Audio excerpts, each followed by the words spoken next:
Yo, yeah, I wouldn't believe how long it took me. It took me like 2 hours to get this stream going. God damn. First it was the headphones, then it was like, I don't know, like I had to I love technology, but everything has to be updated. There's an update for my headphones now. These Sony headphones I've had for like maybe 3 years or 4 years, maybe a little bit longer than that. But it's like my third pair or my second pair. My third pair, I think I got stolen one time, and I got them again. But now they like updated this particular brand of Sony headphones, and I'm literally trying to like update it the whole time. Like I should have been on here like 2 hours ago. It's what 11:40. You know, what's going on with X, man? What's going on? Is it?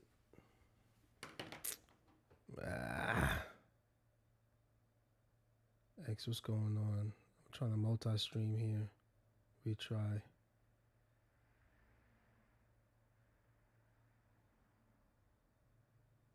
Trying to get it going. I was streaming the other day 95, and I just didn't like how the dragon was coming out. All right, now it's back. All right, it's on now. It's on X. All right.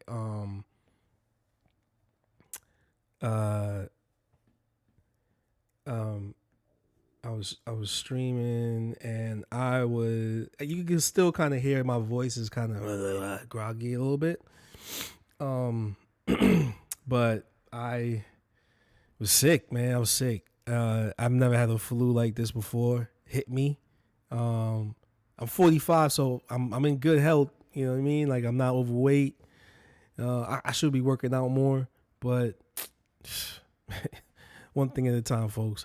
But other than that, like I'm not, you know, I'm in good health. You know, my mom scared the hell out of me, calling me, talking about how my uncle with the boost of this, and next thing you know, I'm like, what?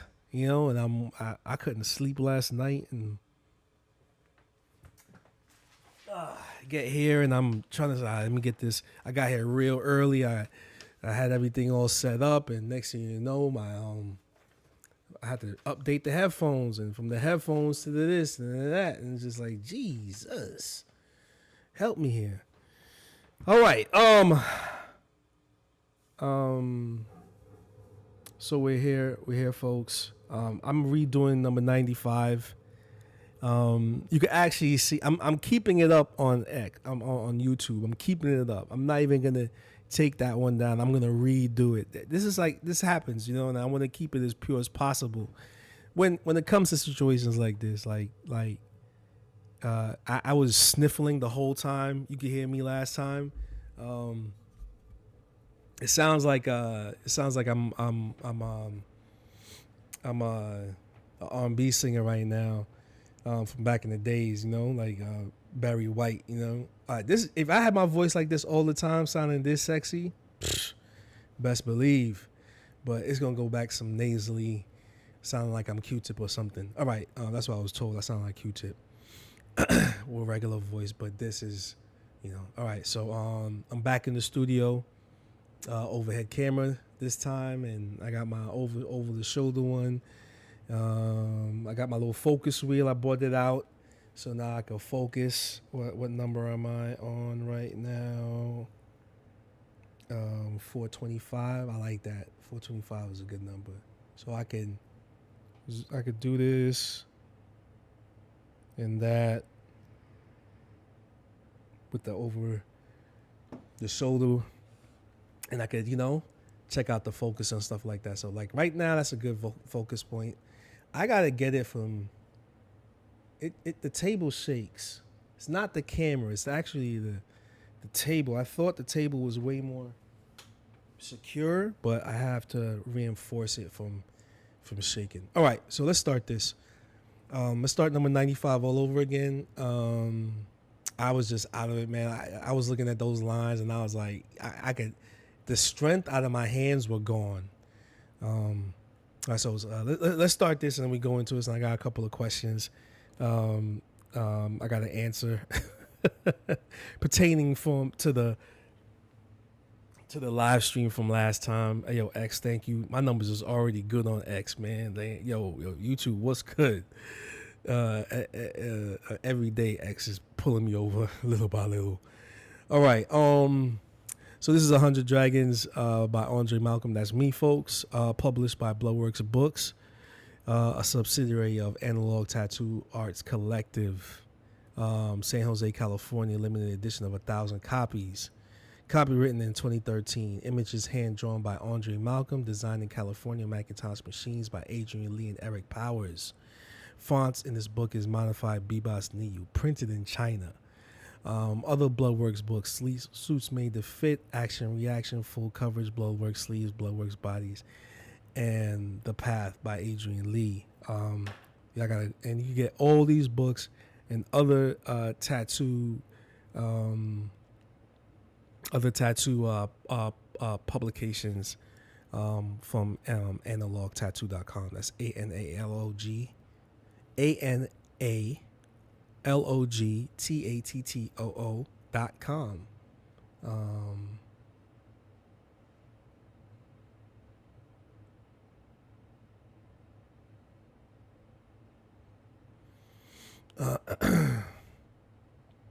My mind is racing right now, folks. It's I had to get this cup of coffee. I haven't drank coffee in a minute. Let me get Adrian's book right. Man, I'm already on your mailing list, man.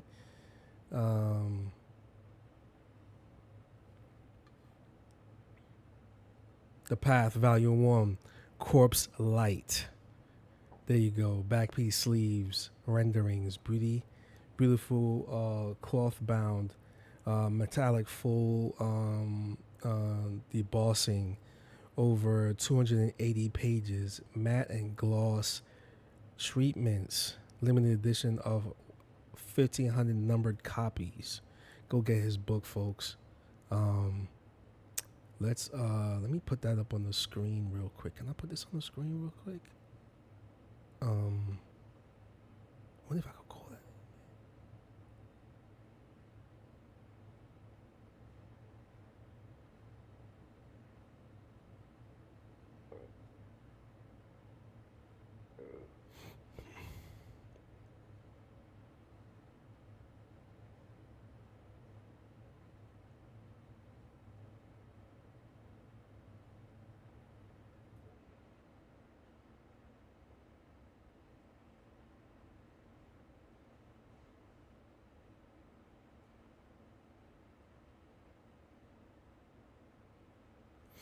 Let's start this. Okay. Yeah, so I was done, man. You could hear me. You can hear how I'm not even gonna delete that video of how I sounded.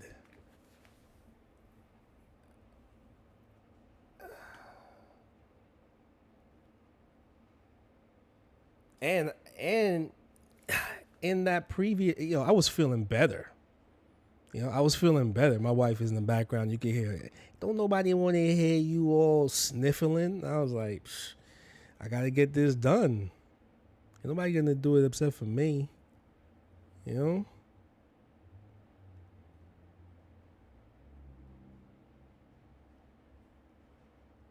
That's the support of a modern wife, though, folks. Remember that. She's going to be like, what?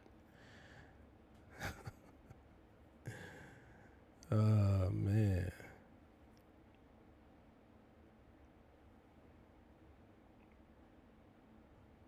My wife supports me, man. I love her so much.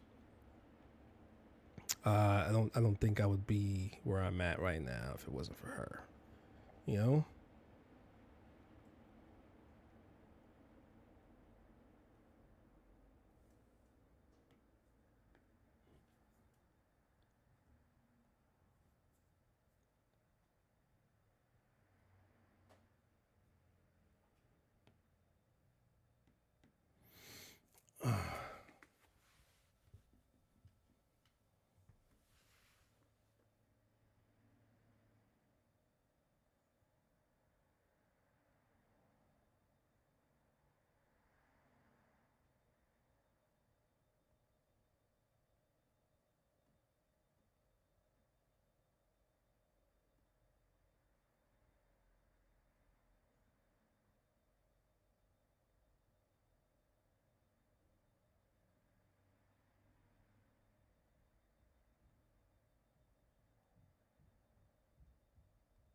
Big support, yo. Big support. Big support. Bun them.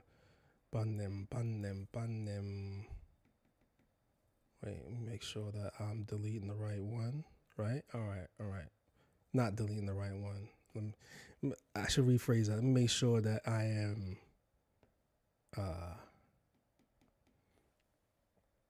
getting the right one done. All right. So let's do this. Like, brew this. Yeah. Okay.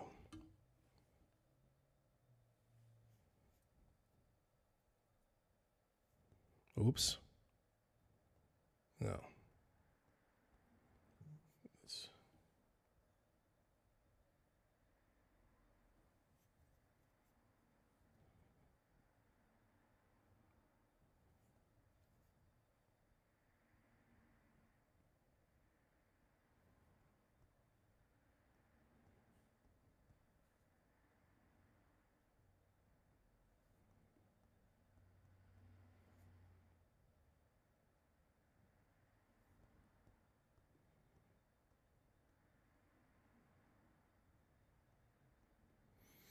Okay.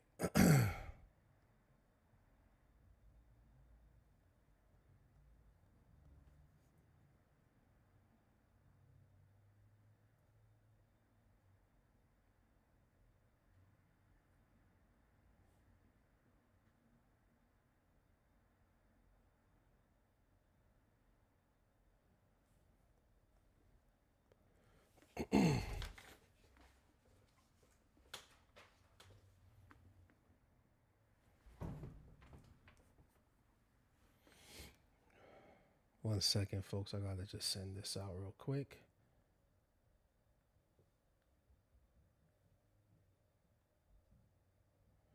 Yeah, there's a one-man show, so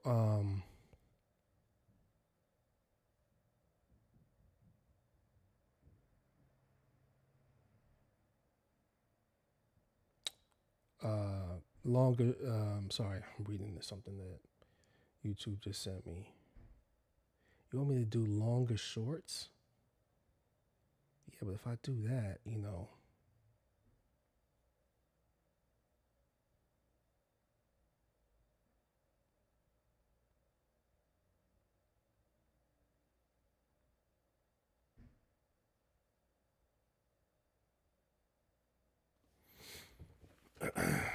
All right.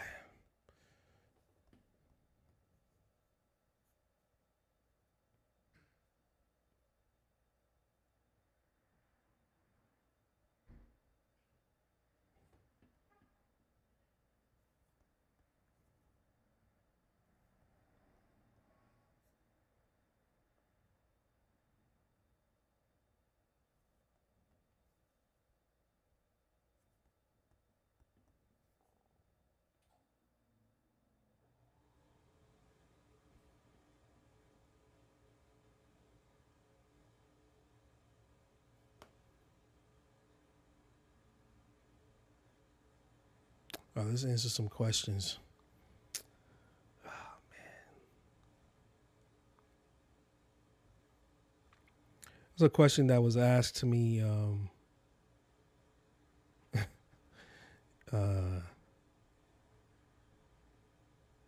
the last stream.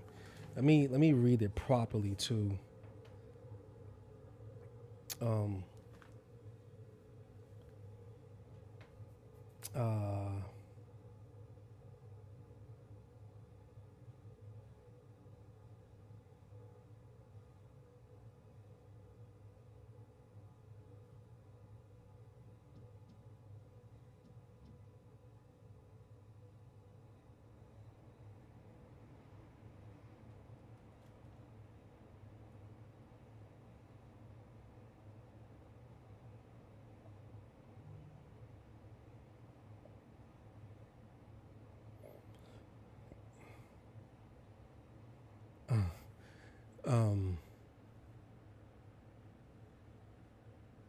Yeah, let me read it real quick.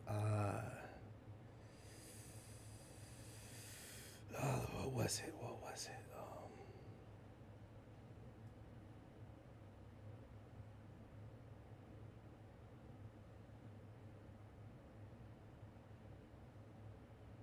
Oh, and shout out to the bass god himself for giving me a follow on X. You know what I mean? Really appreciate you, bass god, Lil B. You know what I'm saying? Thank you so much. I really appreciate it, man. So if you come across this stream and you're watching this, man, I really appreciate you. Please come through, come get a tattoo, man. I got you. You know? I wasn't trolling. I'm serious, man. Thank you so much for the follow, and if it helps me out in any way, appreciate it. You know what I mean? It says Brandon asks his question.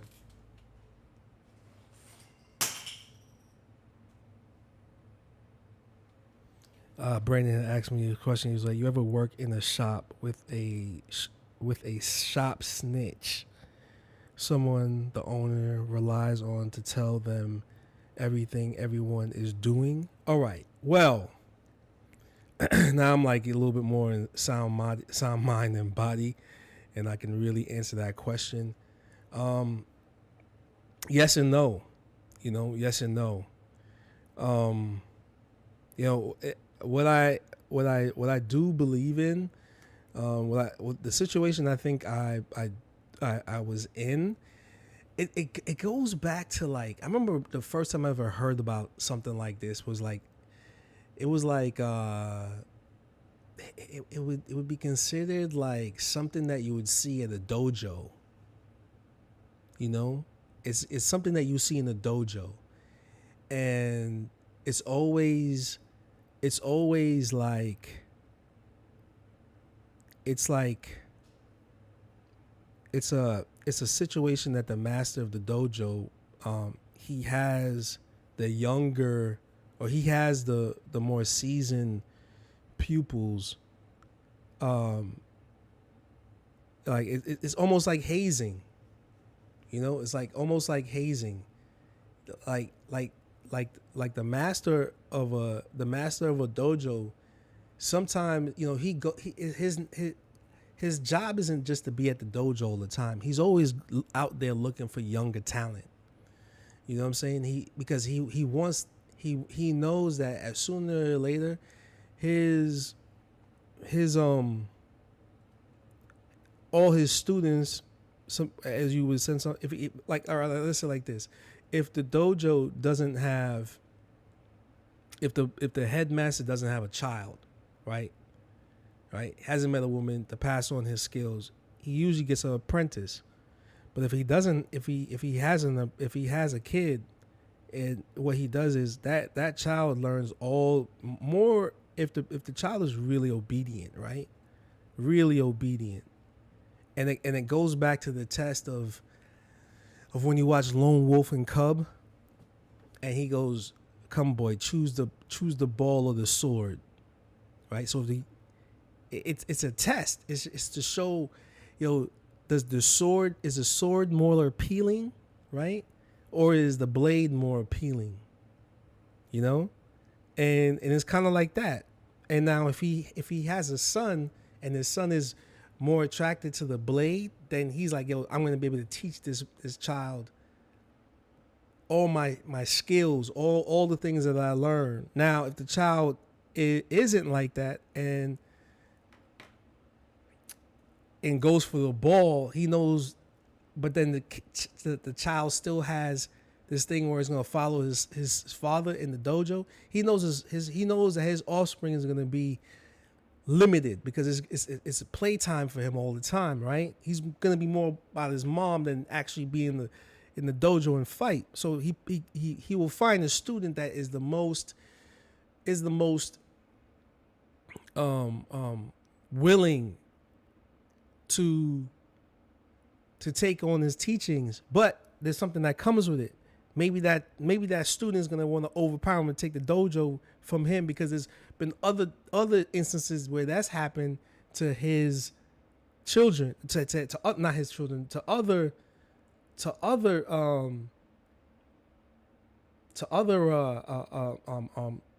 schools, right? I'm kind of, what I'm saying is, now it's a complex it's a very complex network, right, of of you're gonna learn certain things, especially if you're a well sought after master, right? If you're this master that just knows how to do certain things, like like for instance, what's a fictional story, but it comes from some type of reality. I mean, let's go. Let's yeah. All right, well, let's go down this. So now you have the dojo, right? You have this master at the dojo, and this master he has pupils. He has pupils, and now he doesn't have any kids yet. And but this master's knows how good his students are. He knows how good his students are, right? So something about this one. Let's flip it this way. Yeah, let's go that way. All right, because then this is hooking back. This is hooking in. This should hook out too. Right? Yeah, that's about right. Gotta really, let's say this hooks forward. Yeah. Okay. So now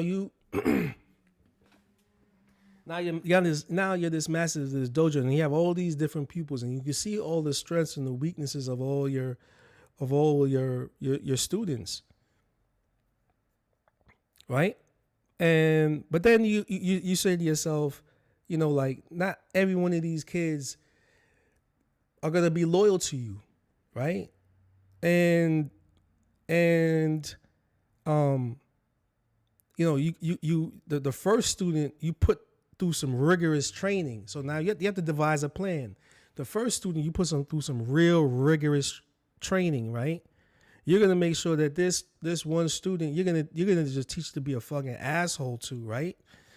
But it's to make sure that when you get other students, that this one is gonna keep the next one in line, because you got but so much time and effort you can put into each one of these students. So maybe you get like one, maybe you can handle 1 to 2 or 3 at the same time, depending on your resources, right? Depending on how resourceful as a master you are, right? Because you have to have some type of financial resources to even run a dojo, right? And because you just can't just open up just any old dojo. You have to be really nice to do it. So then like, or maybe you got like, maybe you get like you find a group of kids all at the same age, and you take them in, and you're gonna use them as whatever. But we're gonna start off as each year or every 2 years you get a new student, because you're constantly looking for new talent. You want your dojo to grow. So you are a really good student when you were younger. So you're passing on a lot of the things, and you excelled really fast, right? You move somewhere else, and you get your own dojo and you're training, right? Now, okay, well, how do you keep all the others in line? Well, you teach one to be the asshole to the rest. That's basically it, right? And I like that concept is really cool. It's really good. But like, I think a lot of people read, I think one of the things is people read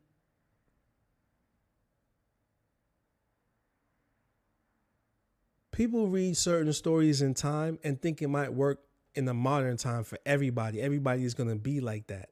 Not everybody has the time for that. You know what I'm saying? Not everybody has the time for that. So, you just I knew what to look for, because I had the first of all, the shop that I started out at, Med told me certain things, like I was schooled not just by Med, but like other artists, like, yo, you got to look for this, this, and this. You're not going to be here for forever. Right. But in the long run, you're going to excel. You're going to be doing a lot of good tattoos, Dre. And this is what you're going to look out for. This is when we go to conventions, look out for people like this, this, and this. They gonna move like this. They gonna say certain shit to you. They gonna be like this. They gonna offer you this. They gonna offer you that. One of the things that Med told me was, yo, you're gonna be a dope tattooer, but don't open up no shop in the Bronx. You know what I mean? Don't open up no shop in the Bronx. And I respected that. I respected that. That's why, like, you know, I could have, but I didn't want to do it.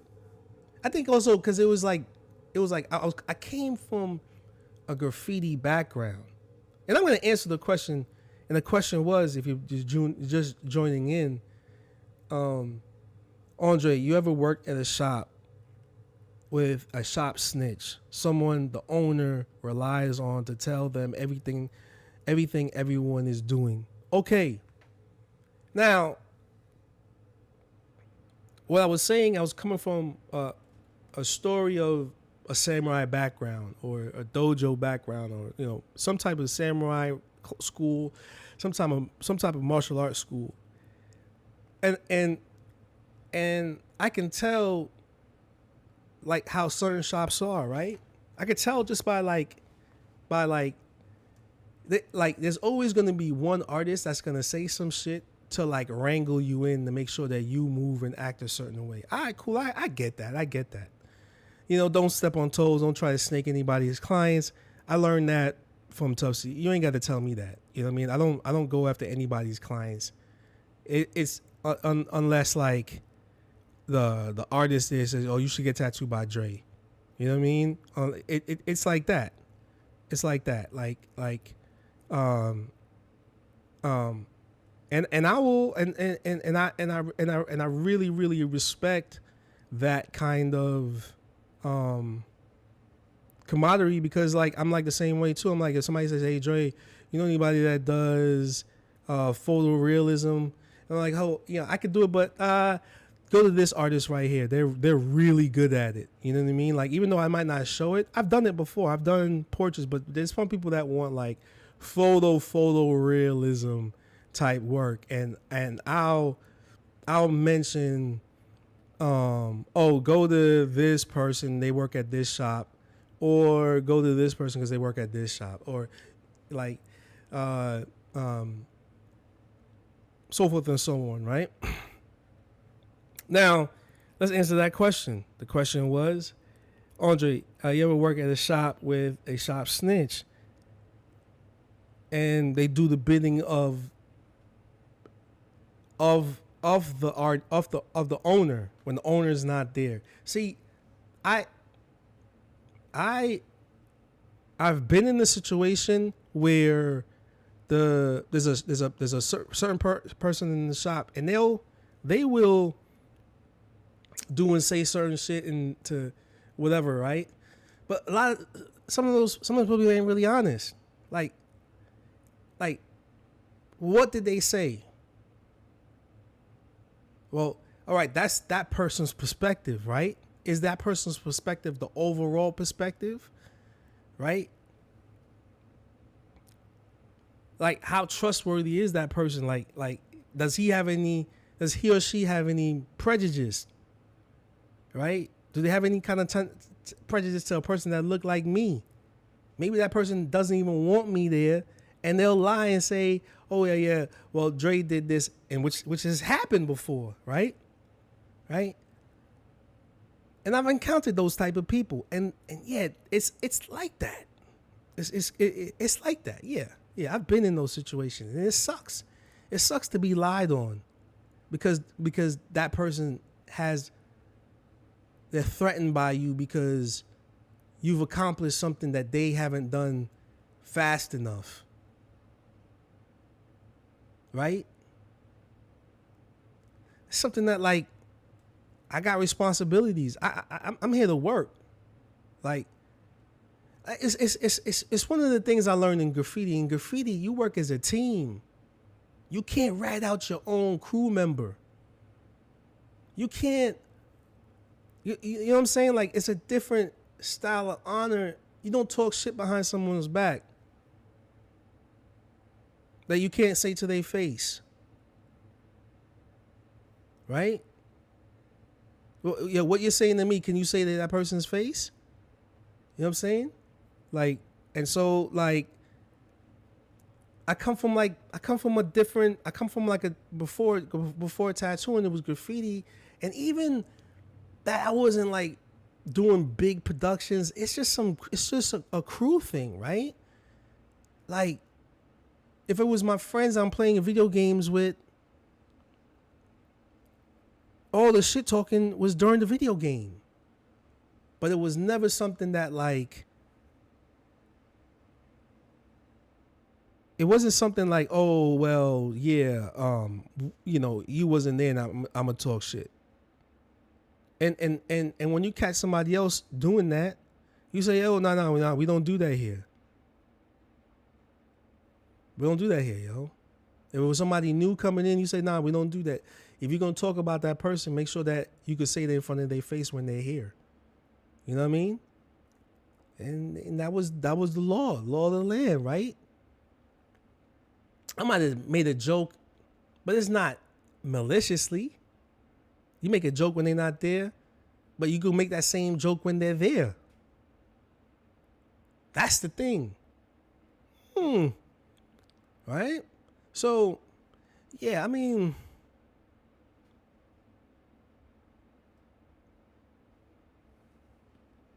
because when you see somebody else do it, it's okay when they do it, but when you do it, it's not okay. And then they try to throw you on the bus and say, oh, that person's talking shit. Or they go to the boss and say, yeah, I don't like this about him and that about him. And it's just like, oh, word? Like, yeah, like that, yeah. But shit, man, guess what, man? Like, you can't help that. Can't help it, man. Can't help it. And go back to what I was saying before, because I'm not going to take it down. But, yeah, I've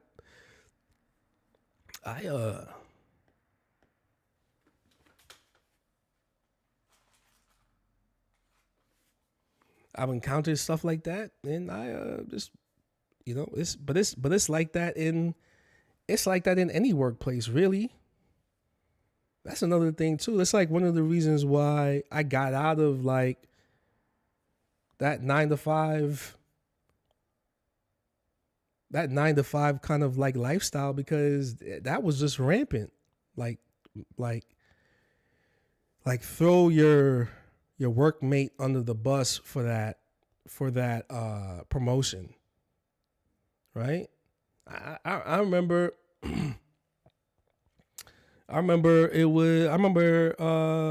it, but it's like that, and I remember that numerous times at different times in tattooing where, be cool with the shop apprentice, so the shop apprentice make sure you get more work. Make sure that they get more work, and then you're like secretly teaching the apprentice instead of having the boss teach the apprentice, right? And then there's a deal worked out where you and the apprentice, the apprentice and a particular artist is cool, or the shop girl or whatever. Like, make sure the shop person or it's like that. It's like that, man. It's like that numerous times, because it's like if you're making more money than they are, you're able to, you're paying your bills. My shit is like, I'm not buying anything crazy and shit like that. I gotta pay my bills, and it's particularly why I got tired of it. I got tired of it, man. I got tired of it. Like, going back to New York and this shit's still happening, out here, like, it's just like, there's only a few shops where I just felt like super comfortable, where like I didn't have to worry about, maybe, yeah, I didn't have to worry about somebody gonna try to cut my throat or lie on me and shit and say, oh, he stole, maybe he's stealing. You know what I mean? And it's like, it's easy to say, oh, the nigga's stealing. Because then it's like, because when you have the black filter over you, it's easy to just say that nigga did it, right? That nigga's doing something shady. How's he making this much money? You know, like it's like maybe because I, you know, like people will always say like, "Dang, you post a lot. You put yourself out there a lot." Yeah, man. Why not?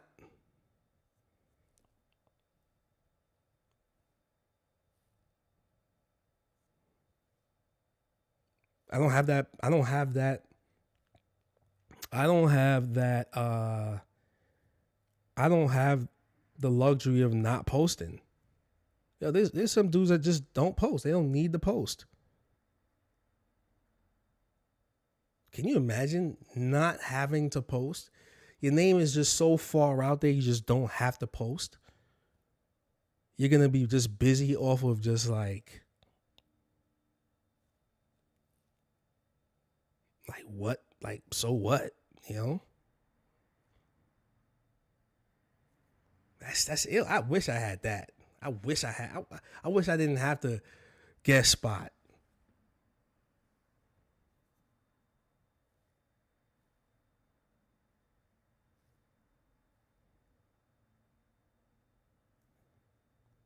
I wish I didn't have to guest spot. You know what I mean? I could just be home with my family and do art with my family. And if I had that, what? Yeah, there's dudes that, but then you know they put in the work. They were in just the right location. It's you know it's all about location. That's the thing. It's all about location. If you're in the right location, if your skills is that good, there's dudes that got horrible skills. They got no style. You know, busy as fuck.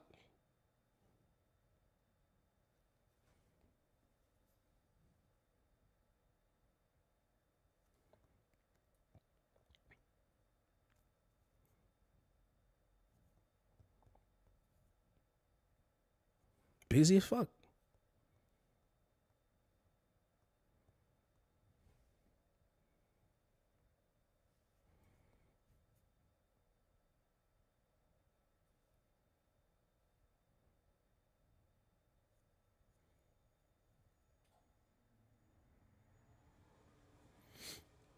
So yeah, back to that answer. Yeah.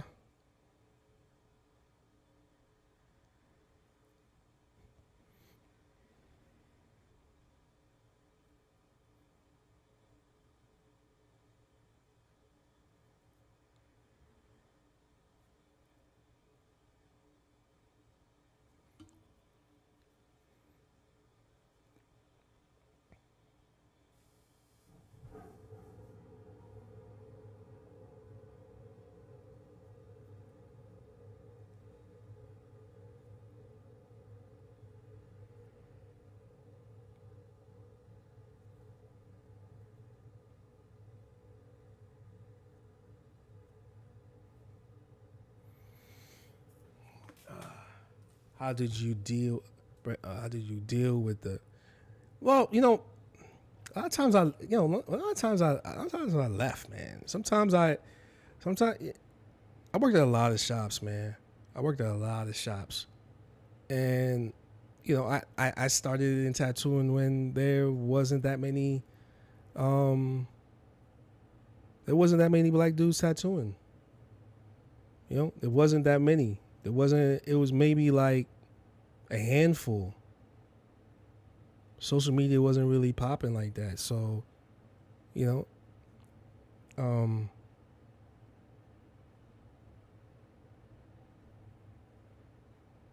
but I you know like one of the things that one of the things that I learned is like the artist is valuable. You know, no matter as long as you keep yourself clean and healthy and you ain't doing drugs and you're not doing something that's gonna hinder your creativity, right? You're gonna do good. You know, there's gonna be um times of plenty where you're gonna be busy as all hell, and then there's gonna be times where you're not gonna be busy at all. It's gonna be slow. It's gonna be slow like molasses, right? And there's gonna be times where like you're gonna be busy and overworked. You're gonna feel tired. You're gonna feel worn out. You're gonna feel like you know um burnt out. I've never felt burnt out before. I wish I knew what that felt like. Can anybody ever tell me what burnt out feels like? Because that means you got bread. When somebody tell me that they burnt out, I be looking at them like food. They be like, I be like, oh, you must be guapped up. I be like, oh, you must be guapped up. You must got bread. You got a hefty savings account somewhere. How much Bitcoin you got? I'll be like, you fat pockets, baby. Let's go to lunch. You paying. So when somebody tell me that they burnt out, I'll be like, shit, must be nice. Must be nice. How'd that feel, yo? How'd it feel to be burnt out? But like back to that question. I bounce, man. I bounce.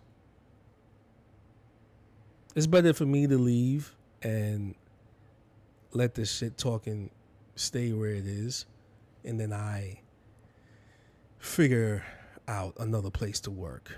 You know what I mean? You know.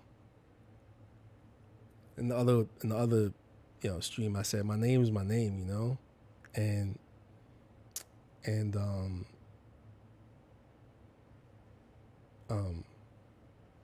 it's easy to throw like that's one of the things. Hey, and I think people know this too. You know, like I think people are privy to this. It's just easy to lie on a black face than anybody else's face, right? It's easy to. It just happened. It just happened into. Wait, what's her name? Bob Baby. What she said? She said, "Oh, I got abducted by some Nigerians. I got kidnapped, and they want a $1 million ransom." So it's just easy, you know. Like it's easy to just lie on the black face. It is. Oh, you want some sympathy? Say a nigga did it. This is a Patrice O'Neal jokes. The nigga did it. That's it. It's just you want people to love you for a quick second. You feel down and out. You feel like you want to be wanted. Just say a nigga did it. But then make sure that your alibi is, is tight. It's tight.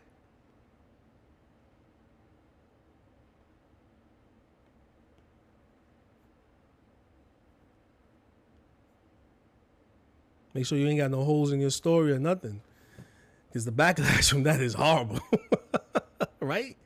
But that shit happens, right? It happens all the time.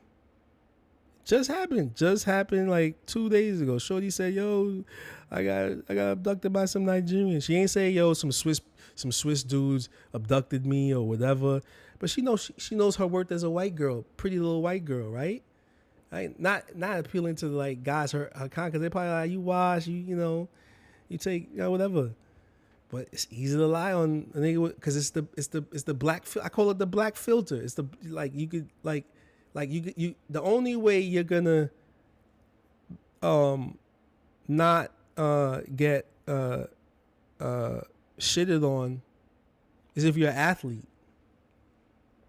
You know, if you're an athlete, you got to fuck up on the court to get treated like shit, right? But if you're like, like if you know what I mean? Like, look, Draymond Green stomped on a dude's chest, right? He got backlash for it, but like the people love him because he got, the Bay Area to the ring, man. Right? Yo, come on, man. I'm in the Bay right now. So I'm on the bandwagon of Golden State, right? But that's it. You know what I mean? It's like that. Like the average black dude, can't trust him.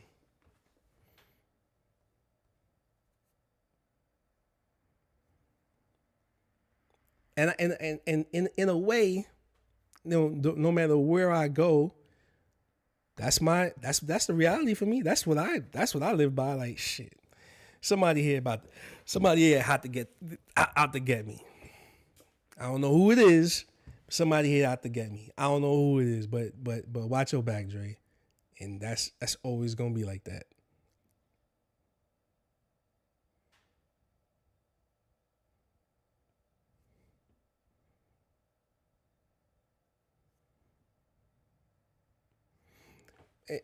And why I brought up the story of the dojo and the, you know, like, because that's kind of what that person is. That's that person's job, is to do that. Sometimes the boss doesn't even ask them to do it. The boss just treats them, you know, the master of the dojo treats them just like that, you know.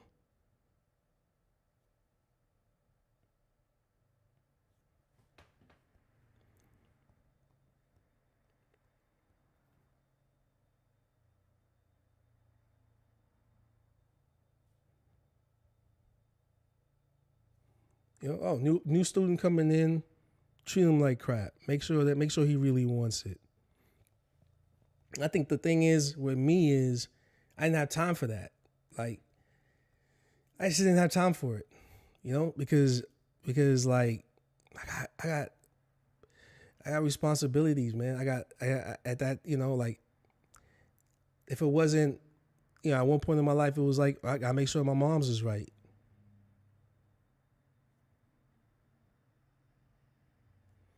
And when my moms and my uncle and my aunts, they teaching me, yo, you gotta be respectable and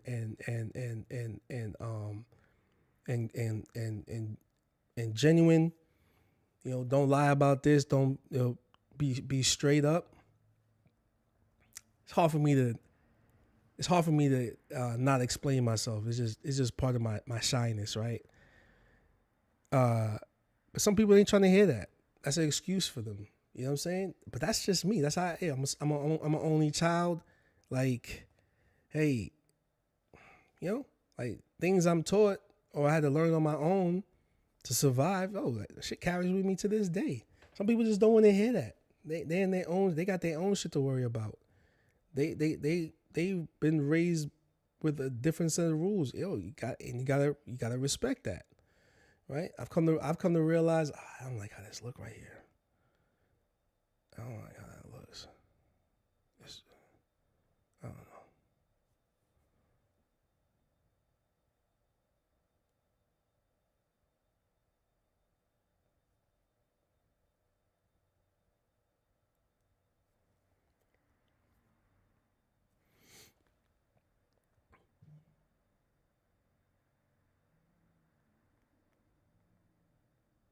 You know, so I'll just remove myself from the situation.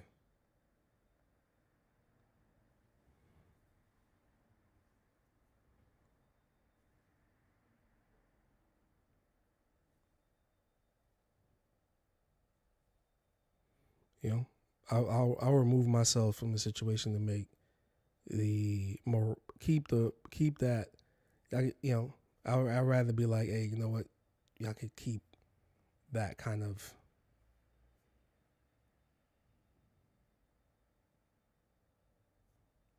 Keep that kind of like energy for yourselves. You know what I mean? Like, I'm not here to play who's master's favorite student. You know what I mean?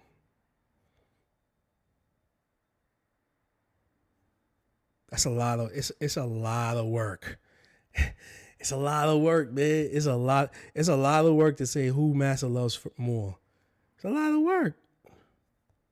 I seen some dudes live like that, man. Who is master's favorite student? This shit is just, it's crazy. Yo, trust me, I want it. I want to be able to. I want the recognition. I want that. Trust me, I want it. You know. I just go about it a different way, man. I got. Think about that, man. Think about this. Think about my and guess what? As a shop owner, you ain't gotta give a fuck. That's the thing. But you don't gotta give a fuck. But I think you do gotta give a fuck, because if you bring somebody in, you gotta make sure that it's somewhat comfortable. is somewhat comfortable. You know what I mean? Because they got to be mentally stable. They got to be mentally stable. They got to make sure whoever, and my mental stability is like this. I leave my house. I'm not trying to bring anything from my house to work. I try not to, right? So if the environment at my work is good and I can work and I can pay my bills, that means I go home and I'm happy.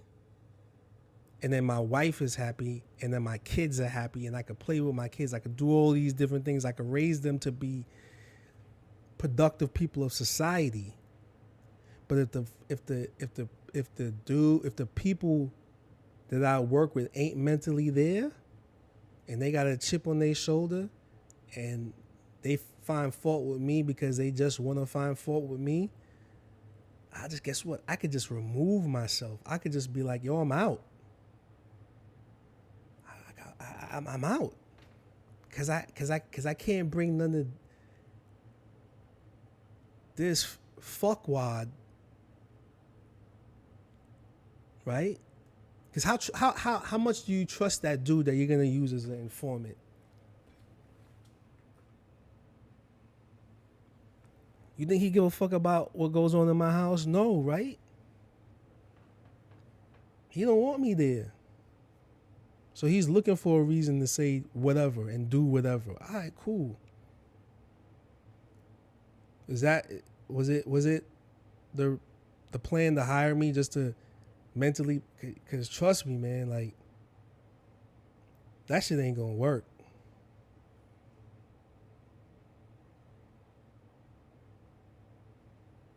I seen enough dudes like fall to crack cocaine back in the day. I seen some of my heroes in graffiti fall to alcohol and crack.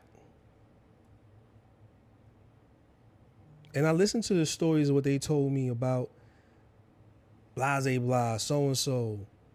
You know what I'm saying? And then you meet people that dealt with certain people that person you saw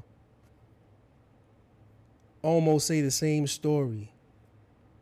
They mirror it just a little bit. You're like, oh shit, maybe it is true. Right? And then you're just saying to yourself like, I gotta get the fuck out of here. You trying to break my morale, but trust me, I can't, because guess what? I got somebody I gotta take care of. I got a mom to take care of. One day she gonna get old. Who gonna take care of her? Not you. I got kids I gotta take care of. I got at one point in my life I had two. One was a little baby. The other one was still in the stomach. Then the one in the stomach came out. Right? I go do a guest spot somewhere. Motherfuckers is aggy that I'm there. All right? What I do to you?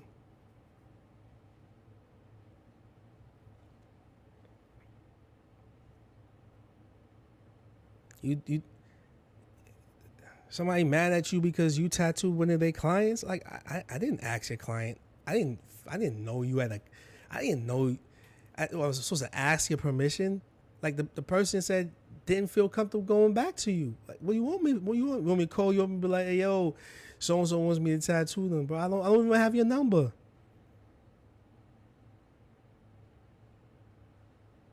There's some people I'll reach out to. But like, hey, you catch a stray, you catch a stray dislike from anyone these days.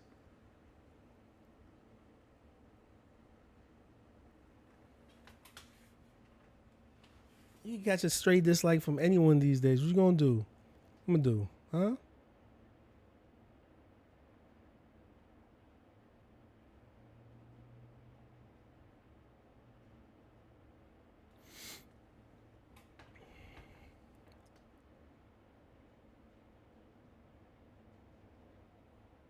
I,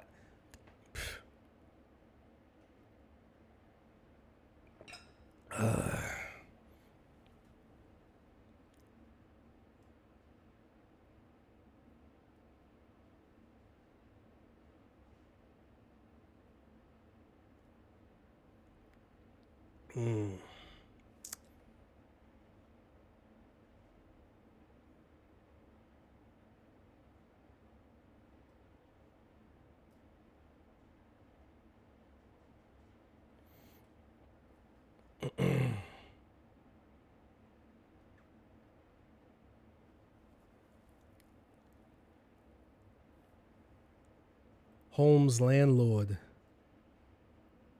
asked, how many are you happy with the new shop around the corner? Oh, come on, man. Here we go. Home's landlord. I don't know, man. Hey, you want my honest opinion? No. Nah, I'm not. I'm not happy. Shit is trash, B. I had, honestly, my plan was, my kids were gonna get older, and then my kids would work here with me. And yeah, I purposely was all the way up here in Albany. Like there's San Leandro, Oakland, Berkeley, Albany, El Cerrito. I'm right here in Berkeley. I'm right here in Albany. You know what I mean? Away from Temple, away from 13, away from FTW, away from Warhorse. There was another shop up the block, but it was gonna be, I even told them, I said, like, I'm right here, but it's just a private studio. You know what I mean? They do different work, so different work for me. So I didn't think anything of it. And the dude seemed cool, but I wasn't trying to be near anybody. I wanted to just be over here by myself, minding, like I said, minding my business. I like minding my business, man. So Holmes landlord, what's it? HOLMES, Holmes landlord. Yeah, I just sound familiar. Holmes, like Sherlock Holmes. Oh, thank you for the Cash App, by the way. Little Cash App donation. Yeah, I was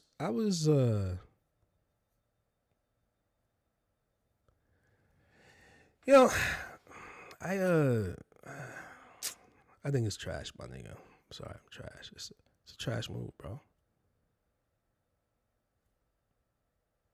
I think it was trash by how it went by, but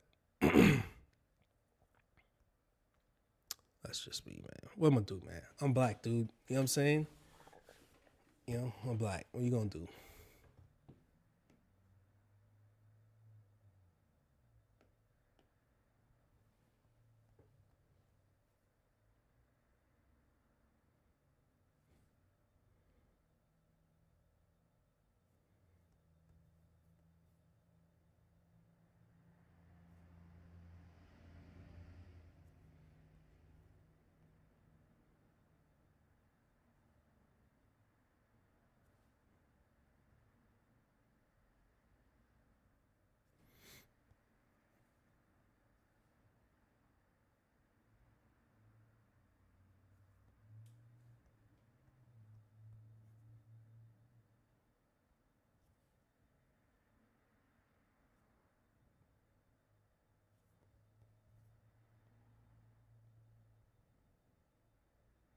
Because it was something. It was more like something for my kids, like I never really, in the last, the last 10 years of their lives, like I haven't really fully been there like a father should be, right? Because their mother and I are separated.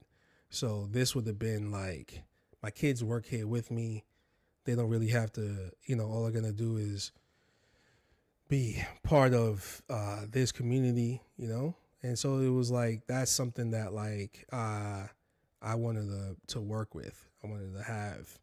But like, you could have a plan, like Mike Tyson said, man, everybody got a plan until they get punched in the mouth, and that's it, But you gotta, like it's everybody. It's like, but like sometimes you gotta like one of the lessons I learned from that, just stake a claim, open up a shop, put the sign up, and if somebody after you opens up around the corner, they really look like a shithead. I don't have a a large tattoo sign saying, yo, tattoo here, open. And yeah. I've talked to other people, I talked to my wife about it. That's business, It's like, well, that's why, like, like, there's nail shops everywhere. But then when you learn about like how that really works, it's like, oh, that's why, Whereas like maybe like tattooing is one of the only businesses where you don't really open up next to someone, you know what I mean? Unless this is like some other country, right? This is not like, it's not like Thailand, where there's like a shop and you have to be exceptionally good for having people come to you. But like they go to tourists all the time, Or here, like the rule was, like a shop maybe X amount of distances, like, at one point it was only 2 shops in the East Bay on the Oakland side, and then it was 3. And then it's like every 5 years there's a new shop opening up now. There is no like, it's like, well, let's everybody get, but does it, I rely on like if I want to do a suit, this is like, maybe if I want to do a suit, it's harder now than before it was before, because there's a variety now. It's not like it's just American tattooers now. Now it's Korean, it's Japanese, it's Korean, it's Chinese, right? More people want to tattoo because TV's made it more popular, and so now there's more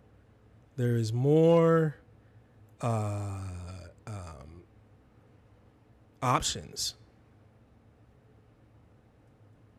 right? There's more options. There's way more options, and so like that's it. More options, yo.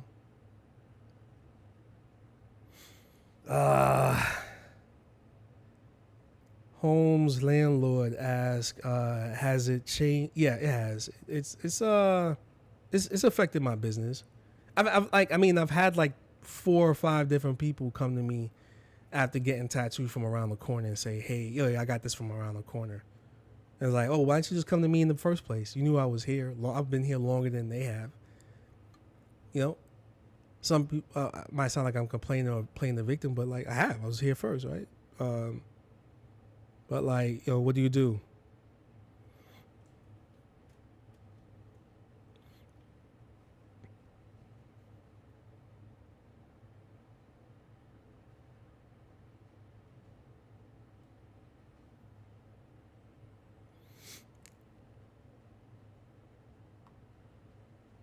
If Holmes says you can't beat them, join them. No, why? It doesn't work for me, man. Like, that doesn't work. That's not an option for me.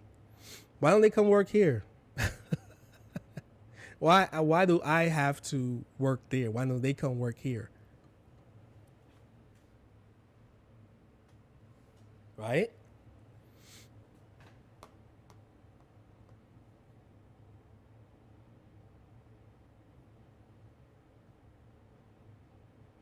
I mean, the dude that opened up the shop was working here for like a year, And you know what I'm saying? But like, you know, like,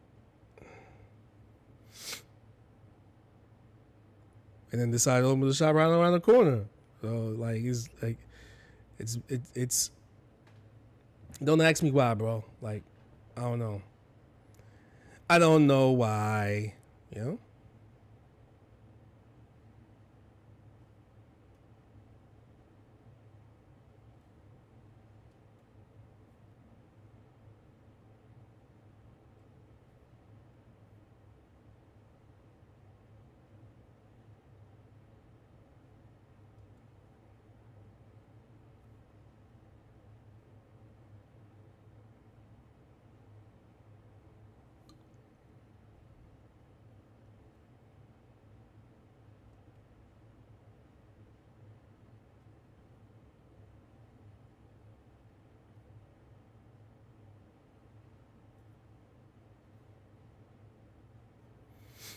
Besides, I don't want to be no. I don't want to be a shop owner. Sorry.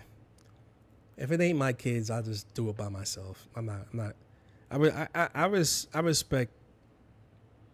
I respect like Temple. I respect 13. I respect FTW, Warhorse. You know, and other tattooers that are from the Bay and they've been tattooing here. I respect. I respect those people. Like I don't wanna. I don't want to open up a shop.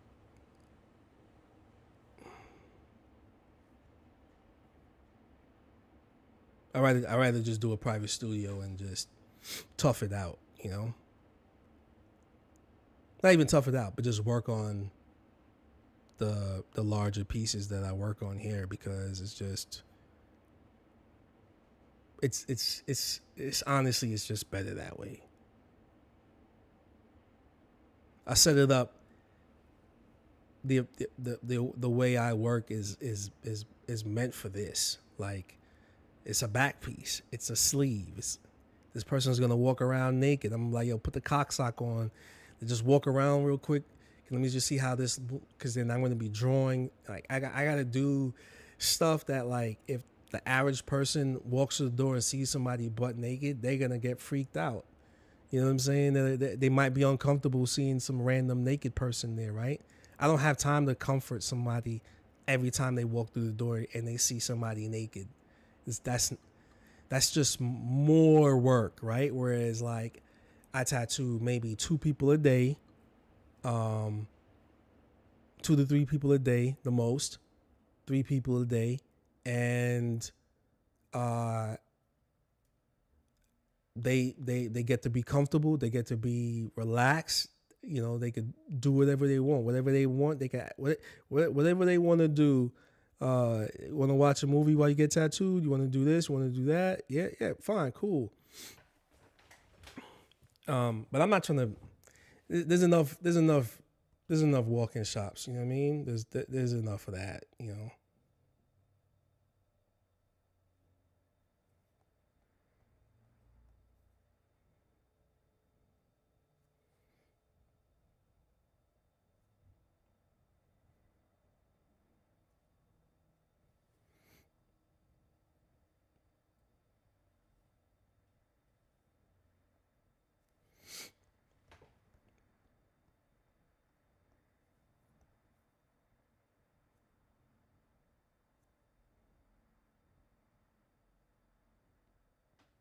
What's one more walk-in shop?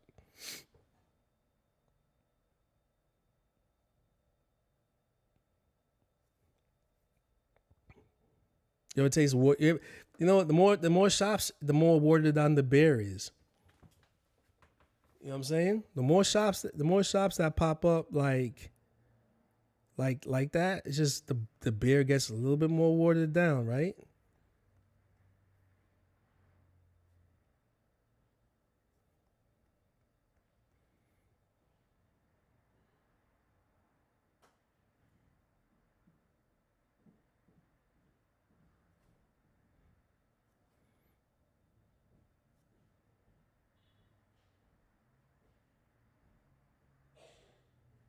I'm just gonna move back to Jamaica. I told my uncle, I was like, yo, uncle, yo, can I move back? I'm gonna move back. Yo, I'm coming back there, yo. I'm out.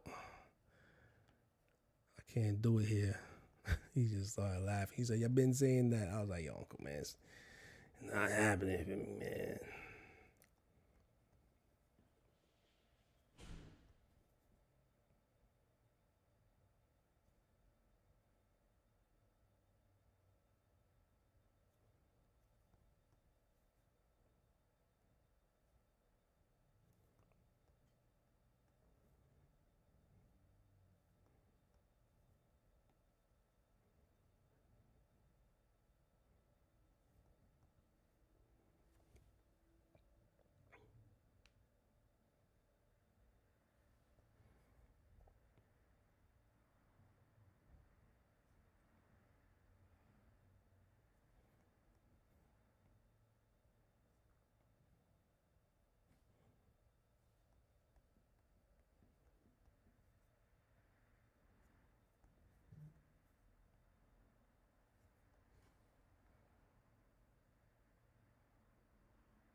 So I was texting. Yeah, so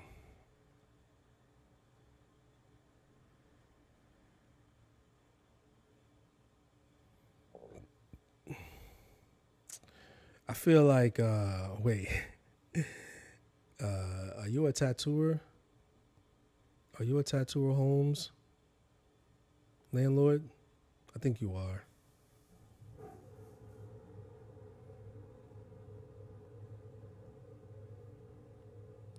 Yo, tattooers are messy, yo. Tattooers are fucking messy. Hey, yo, they love starting shit, man. Niggas done started something.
But what I want to do is, you know,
yo, this flu, this flu had me.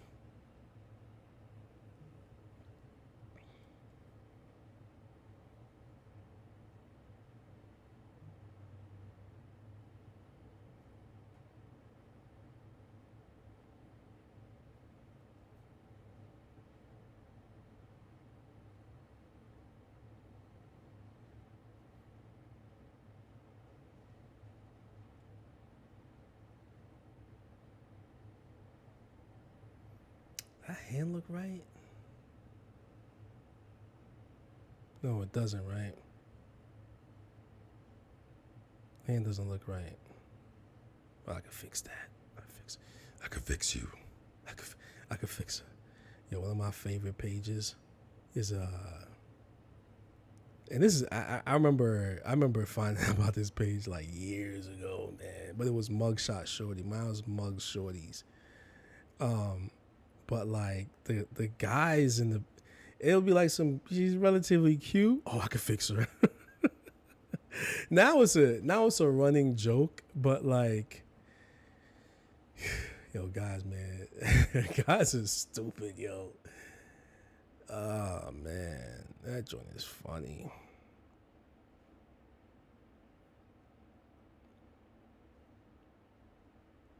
Yo, who are all these ladies committing crimes like this, man?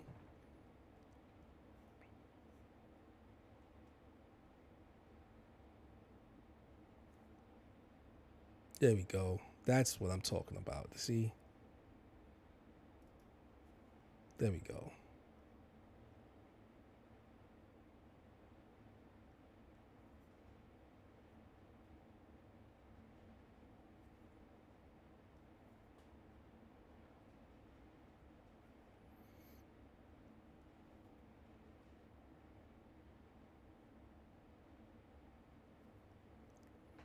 Yo, who are these women committing all these crimes, man? Assault and battery. Grand Theft Auto. Yo, when did this start happening? Something about that hand, man. Am I tripping? I don't need this line here, right? I don't need that here. Maybe for this one, but see, you just drawing hands all the time. You just start trying to finagle something.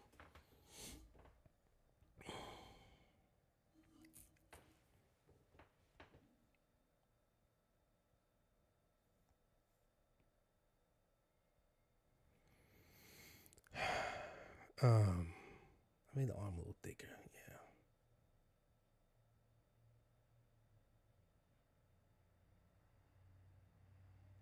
That's what it is. It's the arm. It's wild long. It's long. It's longer than it should be.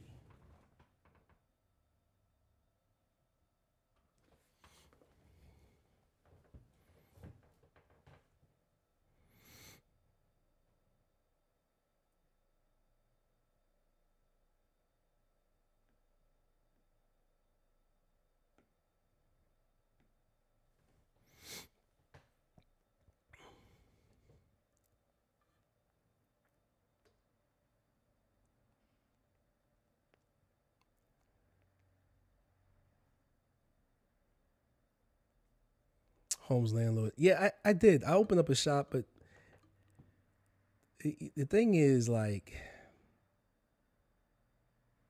not like I relied on walk-ins. I didn't really rely on walk-ins. All right, yeah.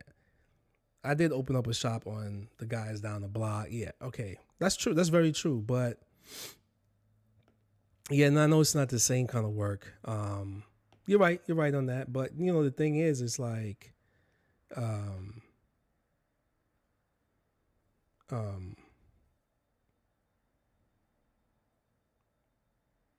there's no excuse. Honestly, there's no excuse. There's no excuse on that. But you know what? It's giving me. I'm not trying to be locked in. It's why I did a private studio. You know, I did a private studio just so I don't have to be locked into having a bunch of employees, or not even say employees, but private contractors. I didn't want to have a bunch of artists under me. I'm not the. I don't want to. You know, I don't want to. Everybody's just boss. I don't want to be. I'm not trying to open up the next big shop. There's enough, right? I understand business, right? You know, I understand business, and like it might seem like, oh, like for instance, like, you know, like, oh, there's a lot of pharmaceutical companies, right? Yeah, but it might seem like there's a lot of pharmaceutical companies, but they're owned by the same. It's a pharmaceutical company. Johnson & Johnson owns a lot of pharmaceutical companies, but what they do is like, to take out the competition. Yeah, you might have the money to start up a pharmaceutical company, but then you get bought out. But you get bought out by a different company that out of nowhere that might have that amount of money. But guess what? It's really Johnson & Johnson, right? They've been around long enough that they can, like, you know, they can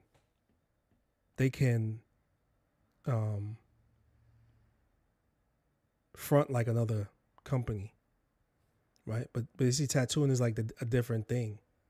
Tattooing is so different, where it's not large corporations. It's small.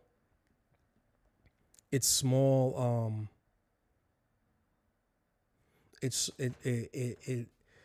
like it's a small mom and pop, right? It's a small mom and pop, and for a long time, it's controlled by like one main shop. That's it. And even if another shop opens up, it's opened up by another guy, by the same guy's friend, and then that's it. That's how it works. Like, give everybody, you know, that's just it. Somebody opens up a shop. Well, we opened up a shop, but on a different name. You know what I mean?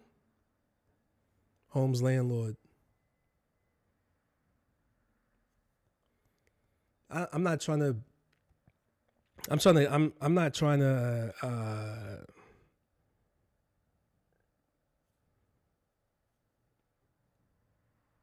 I'm not trying to open up a shop. I'm not trying to have like people under me and they're gonna work here and they're gonna work there. It's not me. I don't have time for that. The only reason why I'm still in California is because I got 2 older kids. See, like and I can't work on a white. I can't look. I said it before, and when you understand like resources, when you understand like, let's be honest. That's why there's not that many black tattoo owned shops in the Bay Area, right? That's it. You know, that's it. If there was black dudes tattooing black people, then there's black people's money staying within their own community. Bop, bop, bop. Like that, it doesn't work that way for black people. You know what I mean? And so like the illusion of, oh, you can open up your own business. It doesn't work that way. You know what I'm saying? I'm only here because I have to stay here until my son turns 18 or 19, right? Once he turns 18, then I don't have to pay child support, and I could just leave. I'll leave. So I got 4 more years. If I go work at a white shop, I'm taking from white people money from their mouth. I'm taking from their plate. I'm taking from another artist that could be there. That's the honest to God truth. That's how it works. If somebody tells me, no, it's not like that, oh yeah, word, I bust ass. I bust my ass. And if somebody else wants to do back pieces, I'm not gonna snake them, but I know that they're gonna be like, damn, I want a tattoo. I want it. And then there's jealousy, and then there's all of this pops up. And I've been in that situation countless times, over and over again, because motherfuckers gotta eat. Everybody wakes up, and if they have to wake up and pay bills, it means that if I come into this situation, what of value is my black ass there in that white shop? That's just it. That's it.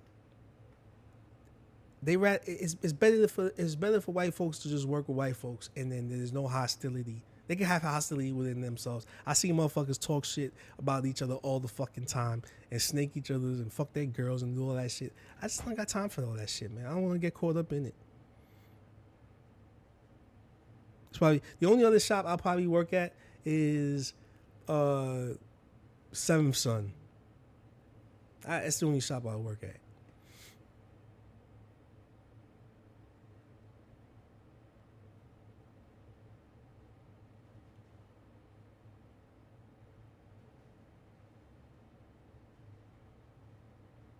That's what it was, man. That arm was wild big.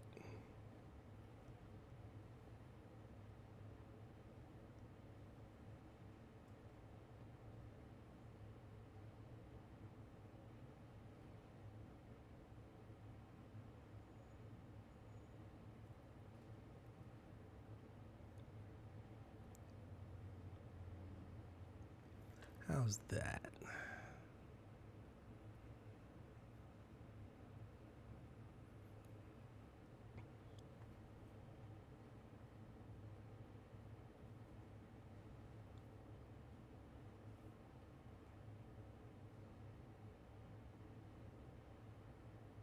It's resources, man. It's numbers. Not everybody got the bread to drop $9,000 on the, like how many people out here in the Bay got that kind of money to drop, like $40,000 on the back piece?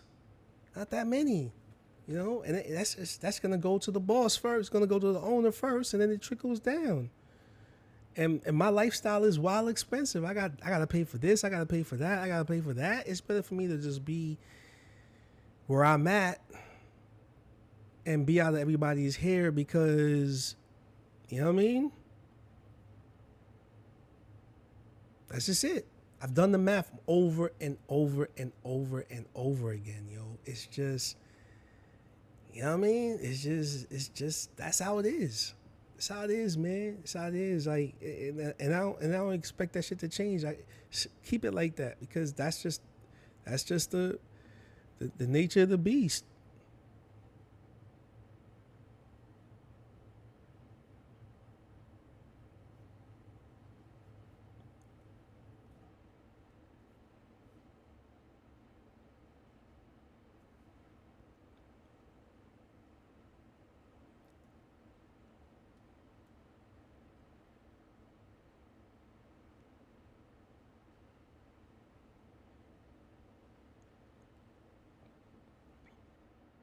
For me to be on some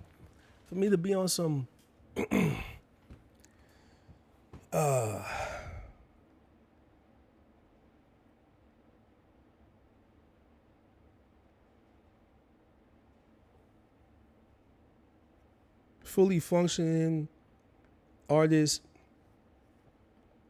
like at a shop, I'd have to be tattooing 2 people a day. Let's say I'm tattooing 2 people a day, and I can't pay rent. I mean, I can't pay percentage. I got to pay rent. So I'm paying the shop rent. And there can't be any shops around. Those days is done.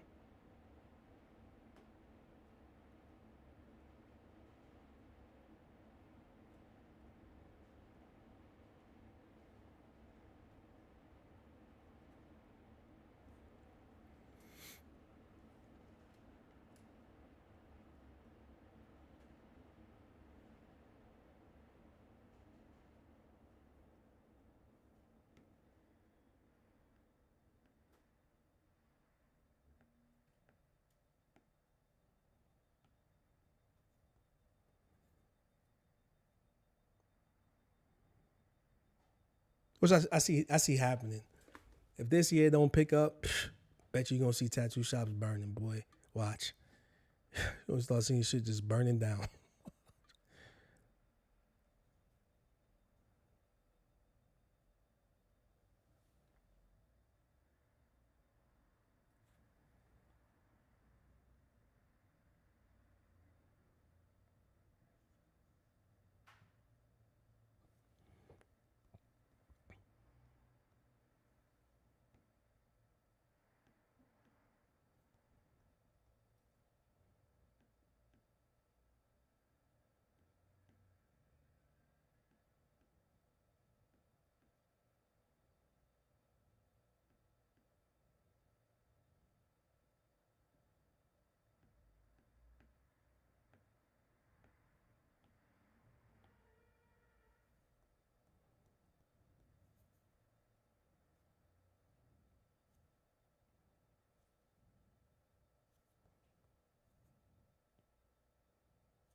I wish in 2008 I had bought into Bitcoin, man. I would not have none of these problems, man. I wish I got into Bitcoin, man. I wish. Oh, I'd be like 10 M's up right now.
What's that? Damn, man.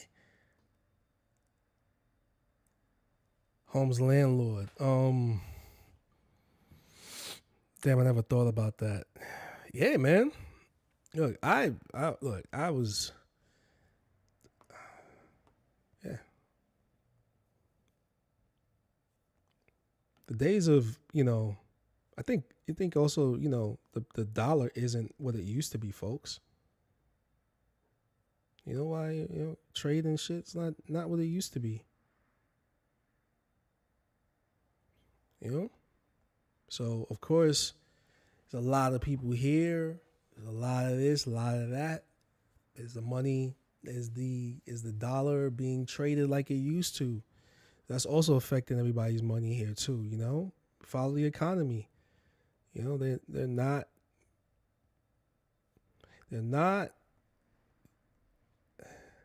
That money isn't in circulation like that anymore.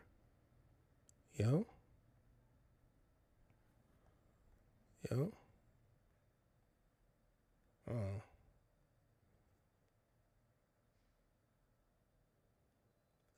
I said it before, and this is something that, like, you know, humans in America got humans in America gotta you know,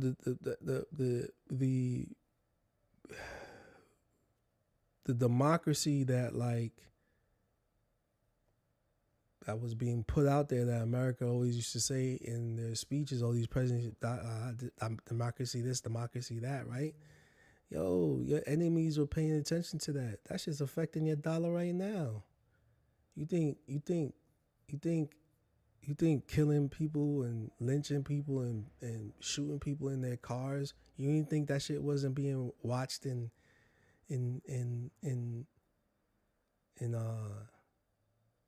all these other countries? You think that shit is popping? You think yo, it ain't my fault. It was being done way before I was even born, and it's still being done now. Yo, it's the internet. Police brutality, and, you know, somebody blown away there, getting blown away by the cops, or getting beat the brakes out of. Yeah, there might be drugs here and there, and, you know, in this place and that place, but, like, you think somebody that lives in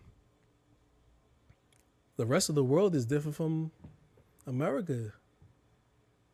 So there's all these different things affecting us right now. And people expect money to be made and traded. Nah, man. So it's affecting us all right now. And there better be some apologizing, flower bringing, mama singing. Because guess what, man? It's time. It's time, man. Shine time, baby. So I don't, back to, like I was saying before, I don't, it bothers me that this dude's right there. It does. Like, so, like, if I tattoo 3 or 4 people and they say, oh, yeah, I got tattooed right there, and I'm like, why didn't I just come here? And they give me, I'm like, I could have done that better, because I'm better than everybody that tattoos at that shop. You're right around the corner from me. I'm better than all of them. Like, what are you talking about? Cheap don't mean good.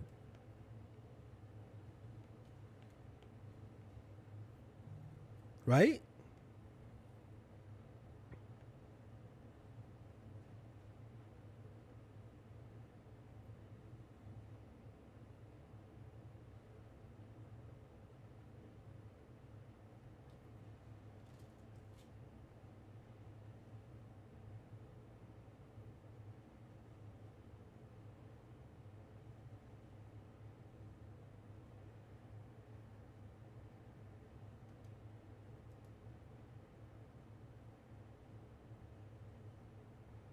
I don't give a fuck. They got a big ass sign and shit. I'm better than them. What? I'm right. Come on, look at my work. Come on, look at my work and look at this stuff. It was so much fun. I started.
I'm not being cocky.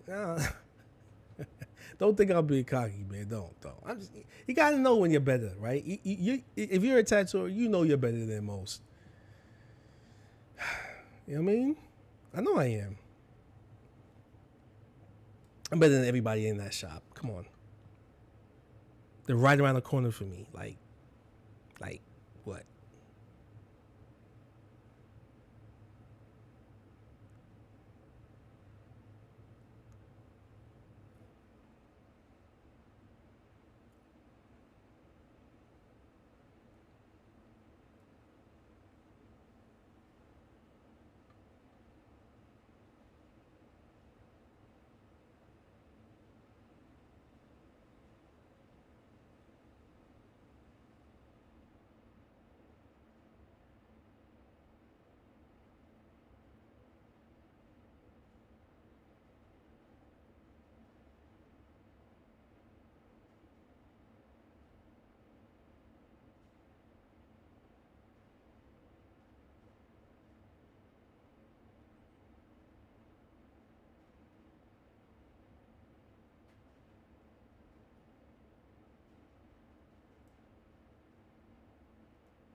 Excuse me, I'm sorry.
Oh man, here we go.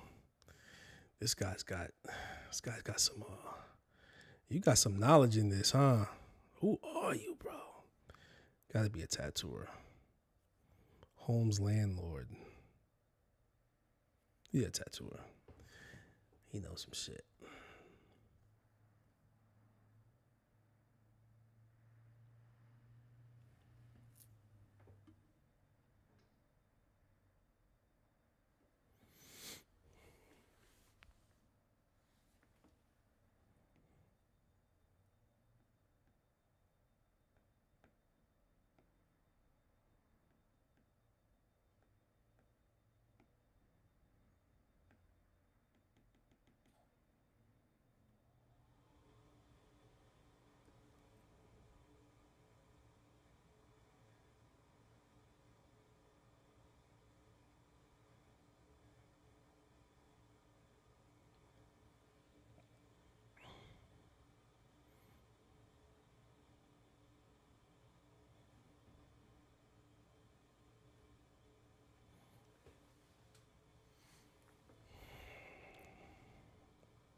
But you know,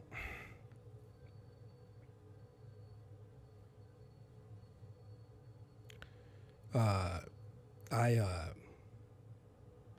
you know, I just figured out, you know, there's other ways of making money other than tattooing, having a tattoo shop, you know, because it just seems like that's like the easy way. Have a bunch of people work for you, and then that's it. But this, you know, like,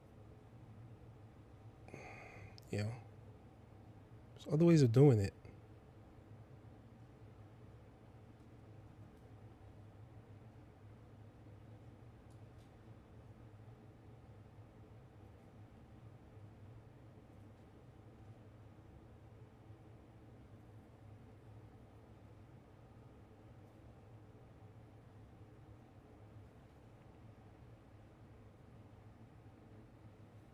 There's other ways of doing it, you know. So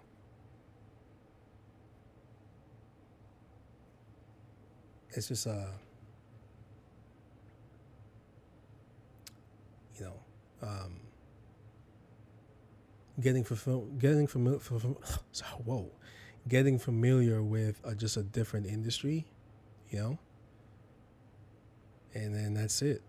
You know, apply the skills that I've attained from tattooing and just do it to something else. That's it. That has, you know, it has all the let's say, as the DNA is deep rooted in tattooing.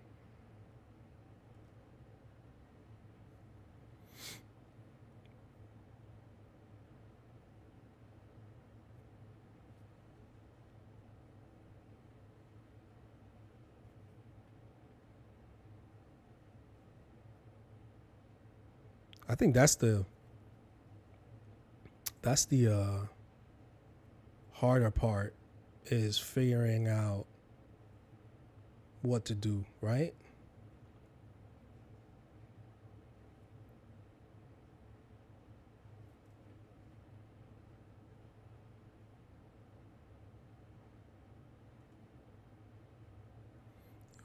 Am I gonna make rugs? No, I'm not gonna make rugs.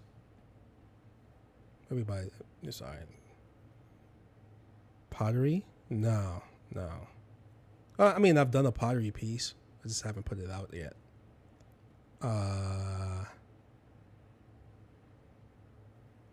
It's not going to really be on the manufacturing side, because that takes a lot of. Yeah, well, yeah, it's manufacturing.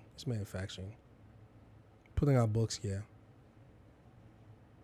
Putting out books is always good. You know, I guess it's.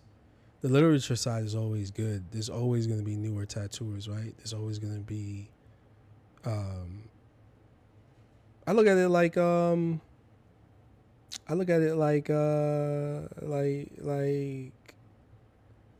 like the medical industry, right? Wow. There's the.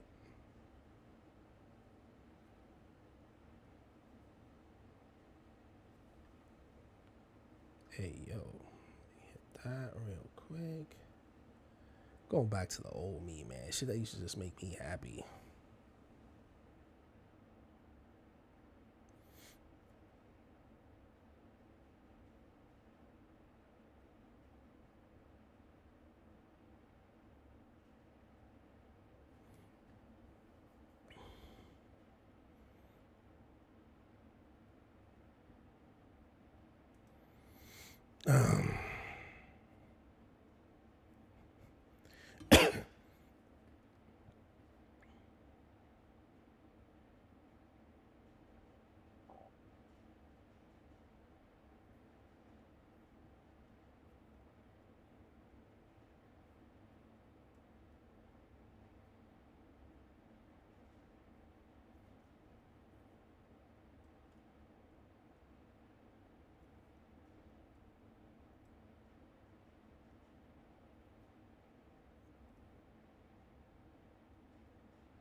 Sorry about that, folks. I was on the phone.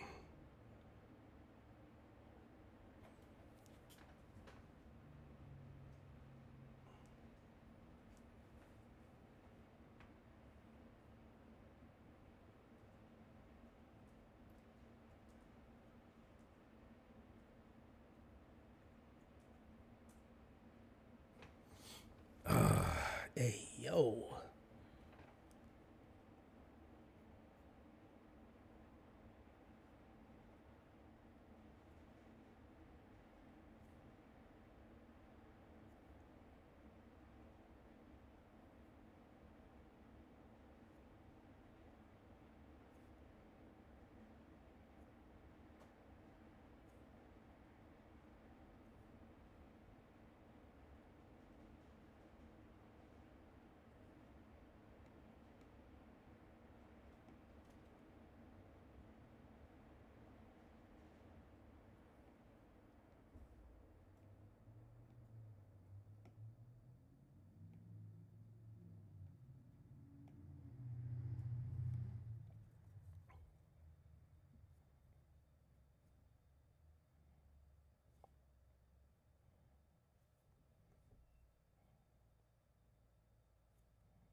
Ah, no, no, no, no, no, no. I like that one, but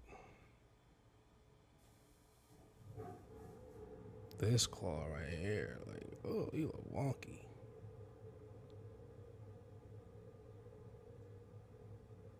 I should have gave him hooves. I should have gave him hooves.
You know what I mean?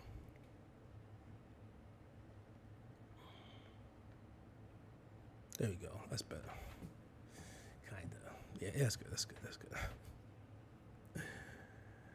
Yeah, man.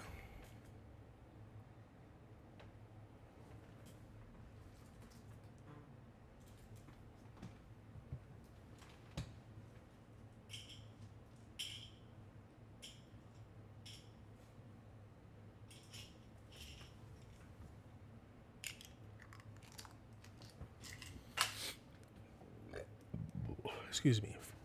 Pardon me.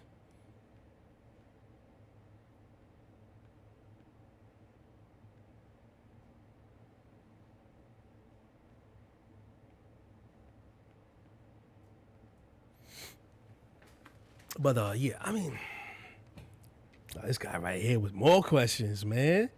Hey, just drop another donation and I answer more questions, man. But you over here wanting to know a lot. You're inquisitive about me, bruv.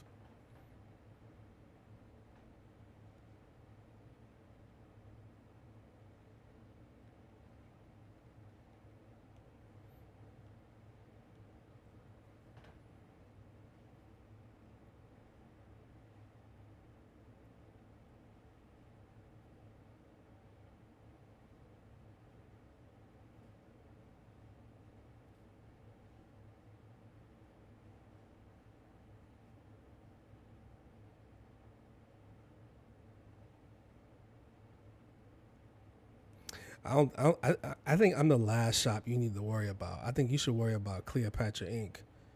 You know what I'm saying? You're too hyper focused on the black face. You know what I'm saying?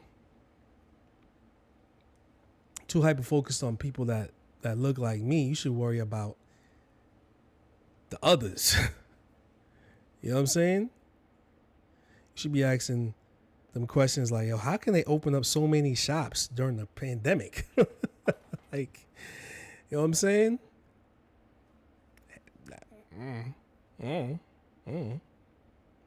Look at their locations and then look at me. What you worried about? You worried about the wrong person. You know what I'm saying?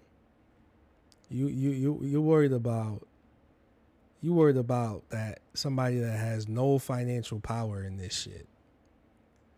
I'm barely getting by, buddy. You know what I'm saying? It's a brand new world, man. You know? Brand new world, baby.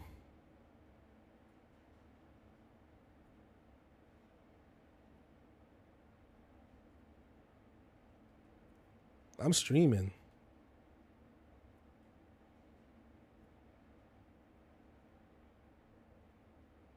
Ah, got him.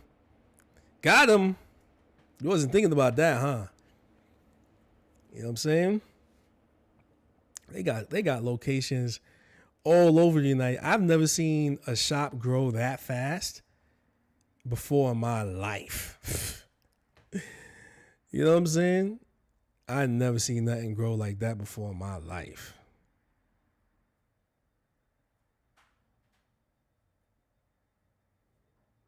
Not one American is even higher than that. Not one white person I seen from the Bay Area working there. You know what I mean?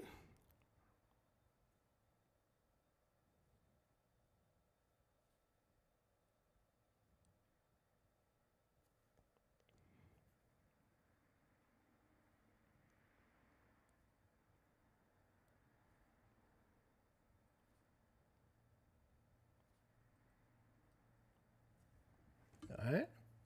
Should worry about that shit.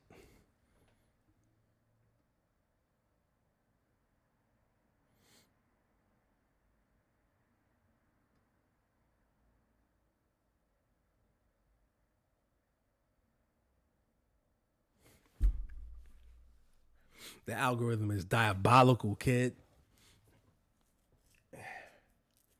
They paying Google, Yahoo, all them top dollar.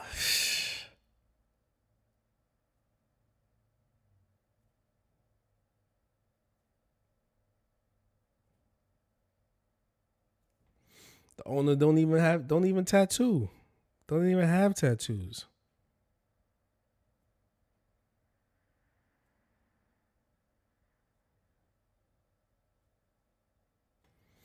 You know what I mean? Because out here looking at me, worrying about me. I'm just black.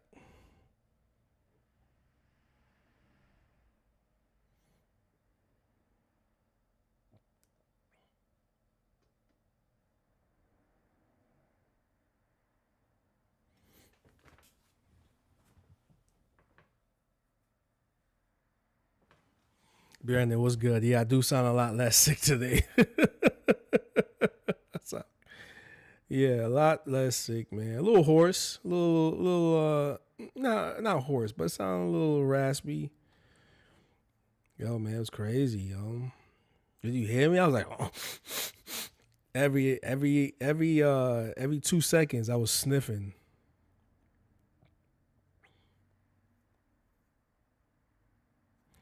I sound like a person from the 80s coming out of CB4. I mean, Studio 54.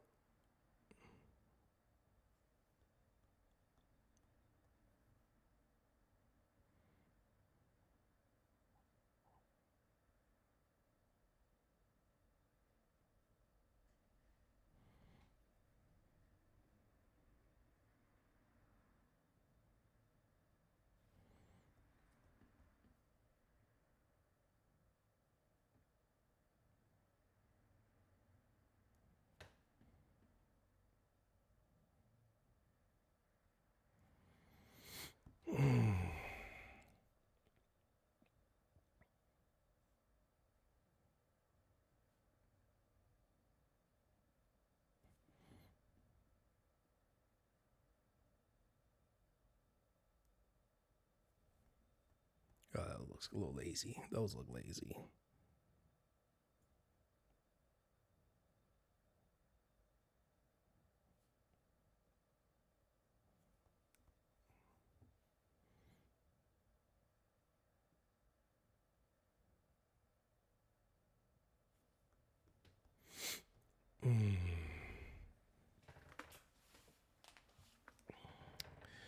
Yeah, Brandon, I was out of it, man. I had to stop the stream. I kept it up though. I kept it up. I even started 95 all over again. I deleted the drawing that I was doing. the inking, and then like said I'm gonna start it all over, man. Because I was looking at the other one, I was like, these lines look weak. It looked like a sick person was drawing them, you know. I was like, oh man, when I'm an old man, I gotta have some real strong hands, man. I gotta make sure my hand, I'm strong to death, because I was looking at those lines. I was like, you could see that I was hardly putting any effort into any of the lines. I was like,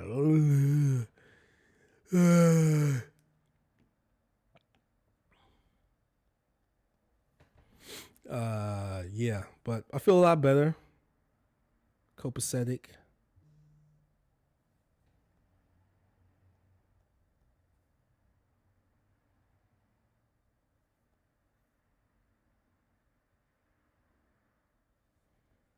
Good Lord, girl. God damn.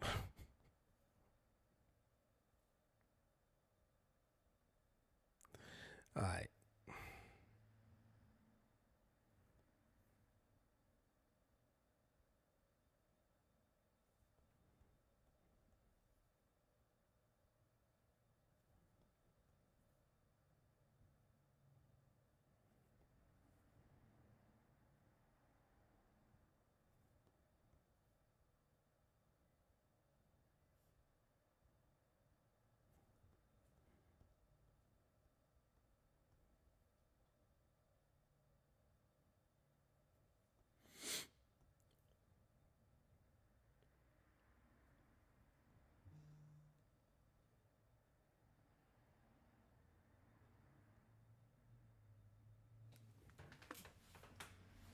I was, and then like it was the night before last. Yo, I was hallucinating. What night was it? What night was it? I text my wife, babe, help me, please.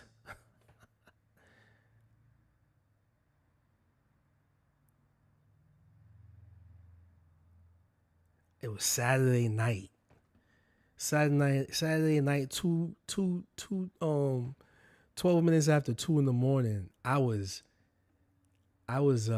hallucinating. I woke up from this bad dream. I don't remember what. I woke up and I'm looking around and I just started seeing things. I was like, this is weird. I was like, I don't like this feeling.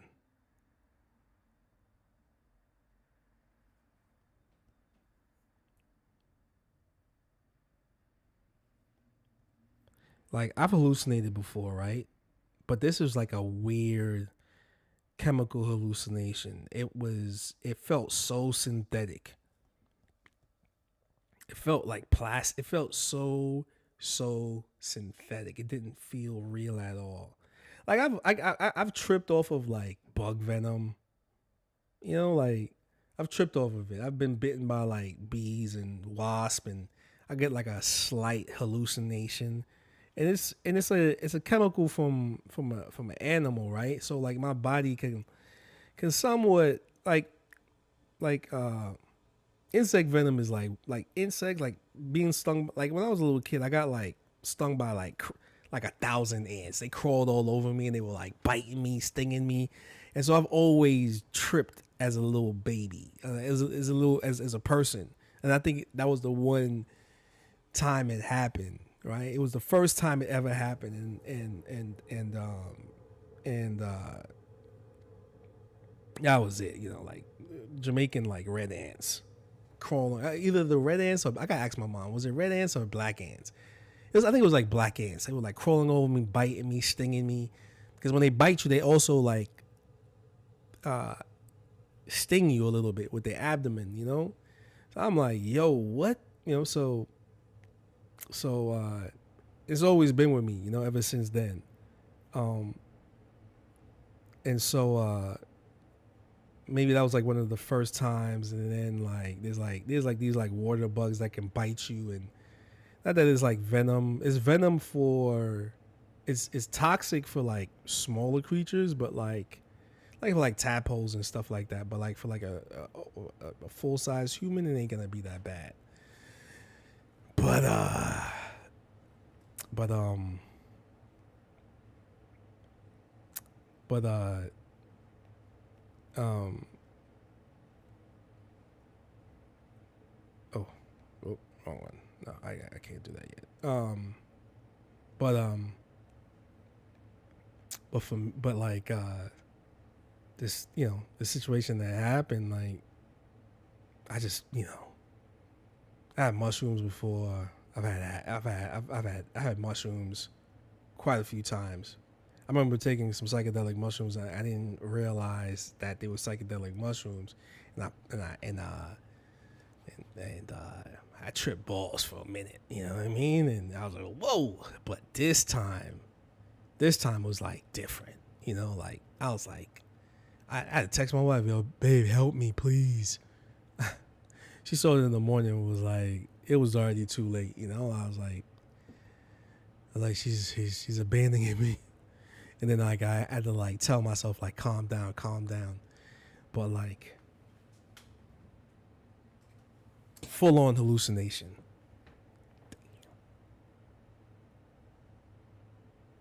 Full on hallucination.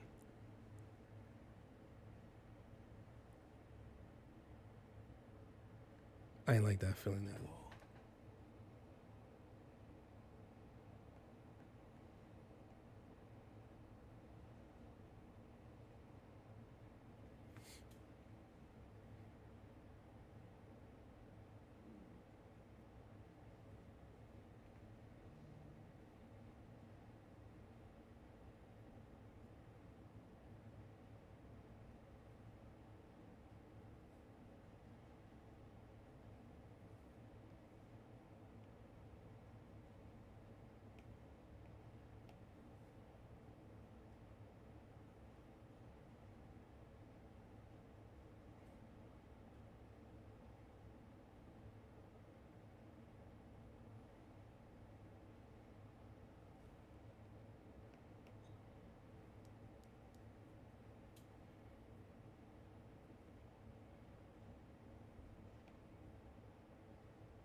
Oh, hold up. Let me see something.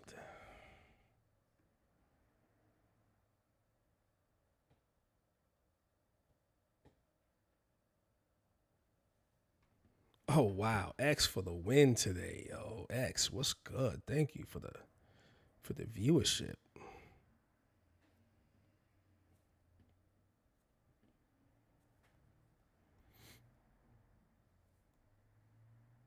Any questions? My window was closed on X. I don't know why it was closed, but anybody that's watching this and you got questions?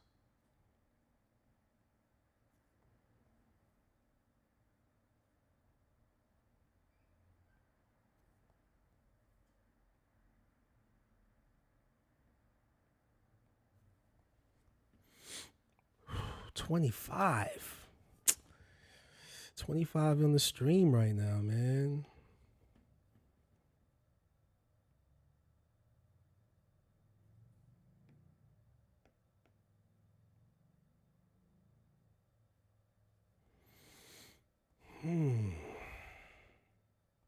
I wonder what it is about X. I think it's like less. 27 now. What? What? Okay. All right. So after this series, it's gonna be full X play. You know.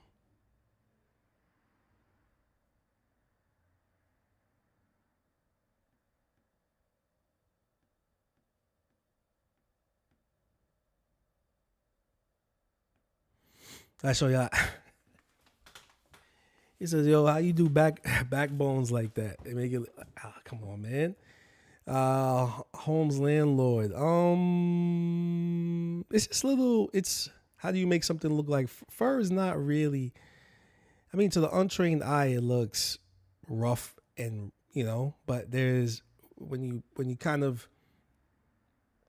hairs come from the pores of, or fur comes from the pores of any animal, right? So when you look at pores, they're not just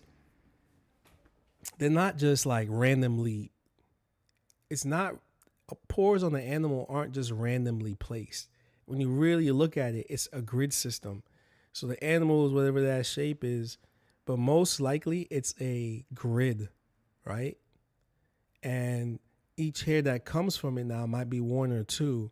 So depending on what kind of animal it is, you're gonna see a lot of pores on it, And so like basically what I did was, like, let's say like for instance, like when I want to fill in a little spot like that, all I did was say this is the backbone, right?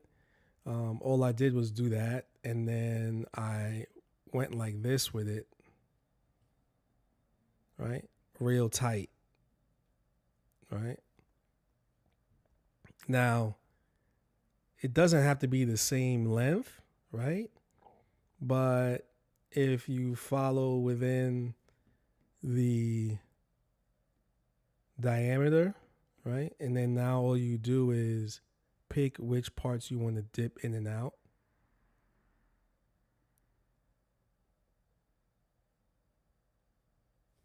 Right?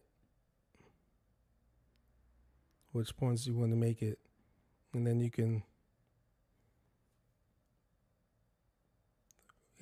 add and subtract and there you go. Minus that. And so you have fur lines if you want to make it fur lines, or you can, depending on how you want to interpret that background effect, that backbone effect will give you what you want. I want to give it more of a fur effect, so I'm not putting that many lines to it. I could do like that, or the other way, like that. There you go. Well, that's it. That's a little trick.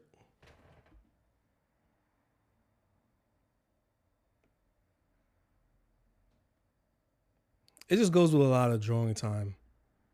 Just a lot of drawing time,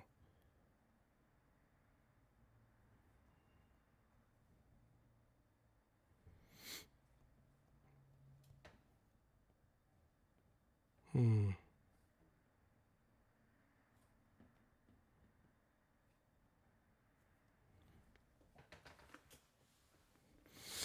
Um.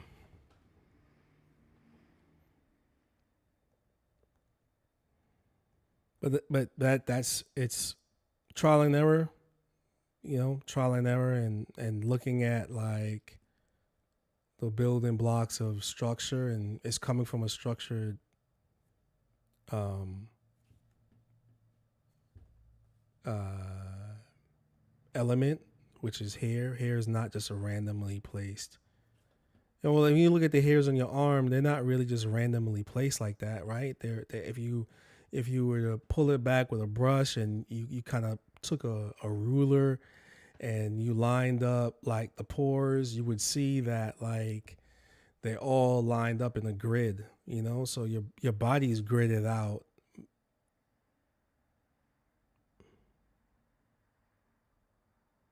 Nature isn't random. Even though it might seem like it's random, you know, like it's not, you know, like there's so many replicating elements to a look in nature. Like I cleaned out my sink yesterday, you know, and you know, my earlier in the day, my wife made, you know, she made pancakes, right? And so we have like a metal sink, right? And um we have a well, not metal, but we have a stainless steel metal. Yes, it's metal. Stainless steel sink, right? And you know, it's at a angle, slight angle for the water to drain to the go down the drain, right? And so the mouth of the drain, right? And so like now, you know, flour has weight to it, especially when it gets wet, it gets a little bit more heavy. And so like I was washing out the sink, and when you look at when the water and the mix of the pancake was emptying out into the sink, not all of the mix went down the sink, and when you look at it, it had this very like it had like this the watermarks look like it looked like watermarks what you would see in nature, like the hills when water, you know, erodes at hills. And so like what does that tell me? Like that is this thing, it's this random occurrence that's in my sink, but is it really random? Well, no, it's not, because what creates that kind of watermark that goes throughout that the pancake mix is gravity. Gravity is pulling the water down the faucet, the mouth of the faucet, right? But you know that pancake mix is heavier than the water, right? And what happens? It just leaves these watermark. I shouldn't say watermark. These water cuts cuts of water through the pancake mix. That, you know, I had to, you know, really push it down with force of more water, right? But the erosion of the water cutting through the pancake mix made me look like something like a bird's eye view of what you would see in nature, of like when you fly overhead the Serengeti, or like somewhere in the mountaintops of wherever, you know, and those things are just replicating patterns that you see in nature, right? And then, well, how do you, you know, how do you interpret that on paper or screen, right? And then you do all those different things.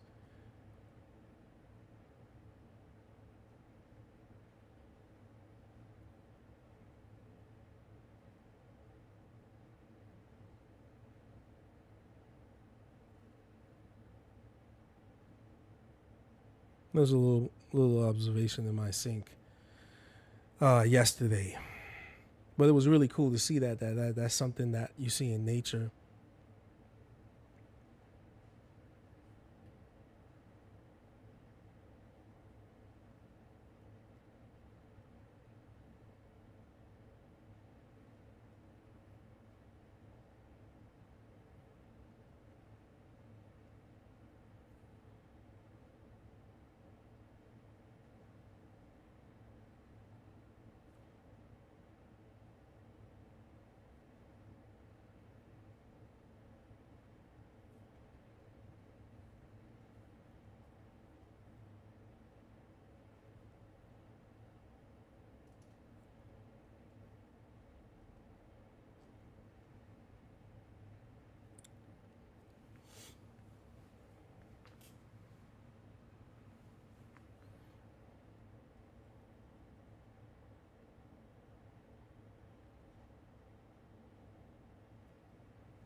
All right.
Yeah.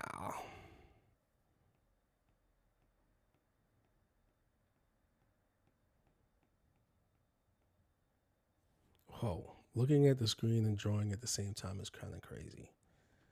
So I got this big old screen in front of me, folks. It's madness, man. It's madness, man.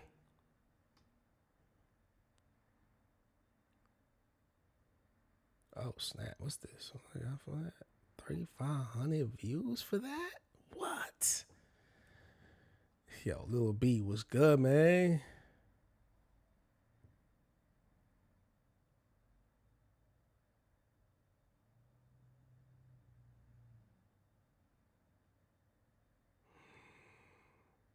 Stepdad return. Oh,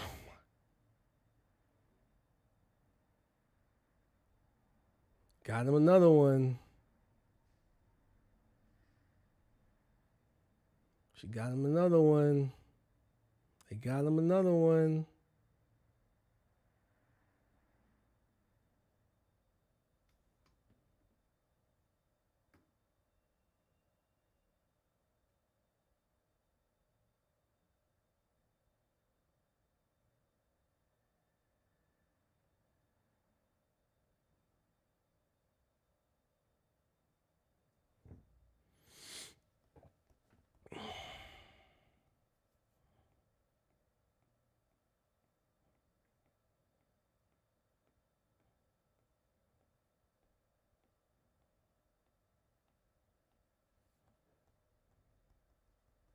Oh, that was wrong.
Oh, 100 long.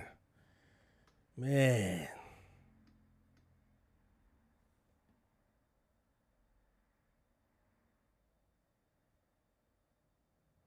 $30 people up in here. Hey, yo. Finally broke 10 people on YouTube. Yo, YouTube, what's good with the algorithm, man? I guess because mine is so new, right? On X.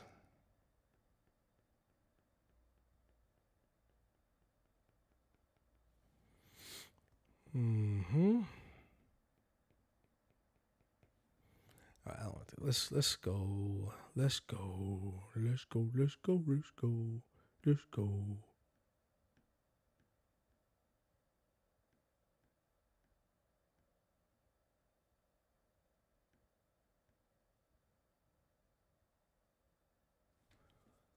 Okay. Oh,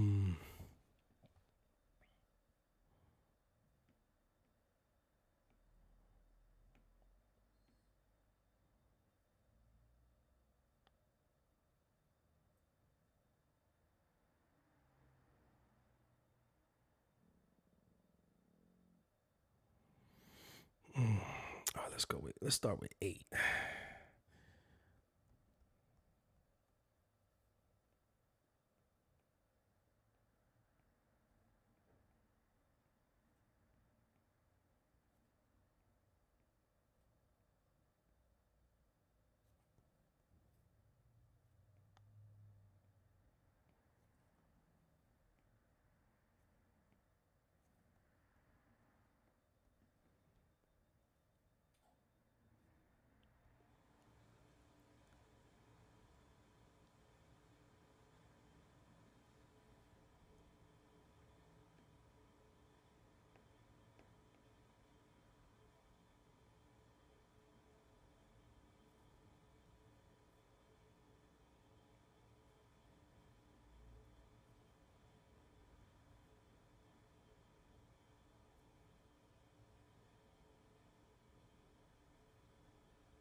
31 people. God damn.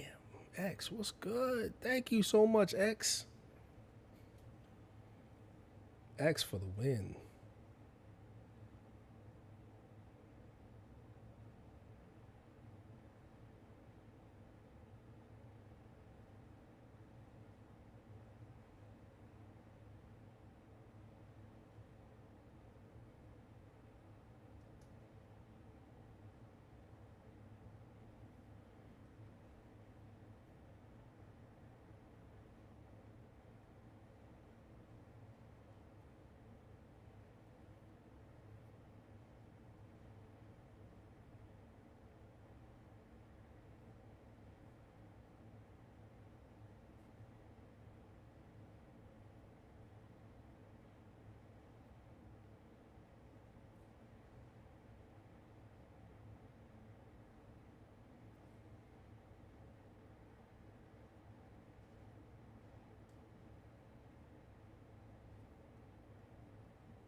It's just guiding lines. Is that what I do with all my drag? Yeah, I do. Yeah. I feel like I'm off sometimes if I don't do that. A majority of the times, like I was looking at some of my older Dragon drawings and I was just, something's not right, you know. And then it was just kind of like, oh yeah, let me just try this. Jesus, let me try the old-fashioned guiding lines, you know. And I like that it keeps the scales plump and round, you know.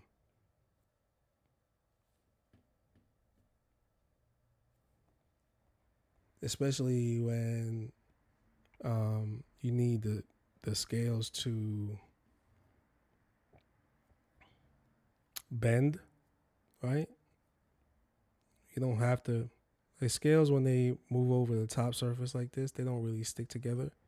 If you ever look at like a real snake, I'm not right over my drawing too. I'm kind of like standing away, so I'm at an angle. Let me do something.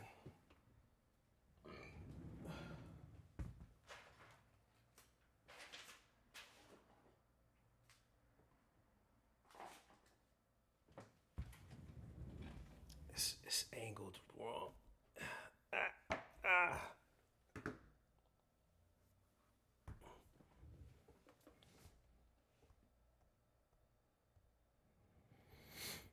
Maybe I can see it better now.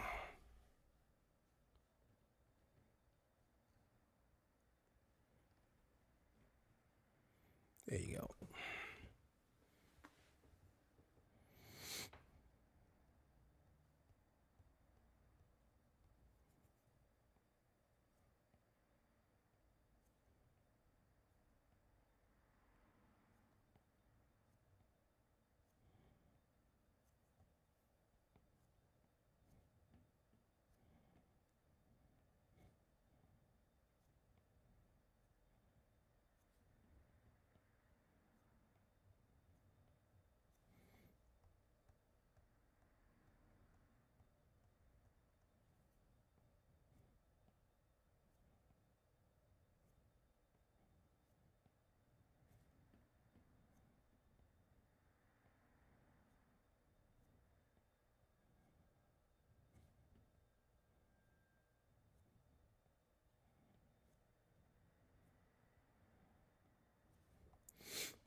There we go. See? And like, I just do that, you know. It's just those little fundamental things never go away, you know. It's like that with just anything you apply yourself to. There's always going to be like some type of little fundamental rules, right? And then especially when you come across a situation that calls for this, like, oh, I'm going to do the scales now. All right. Oh, what are the fundamental moves? I'm getting the flow down right, you know, follow that, and it works well.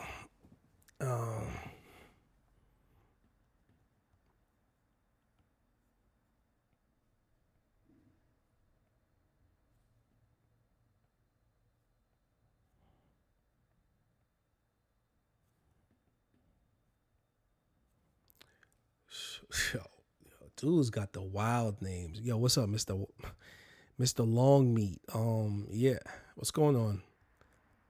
You tattooed my girlfriend in New York. A word? A dope.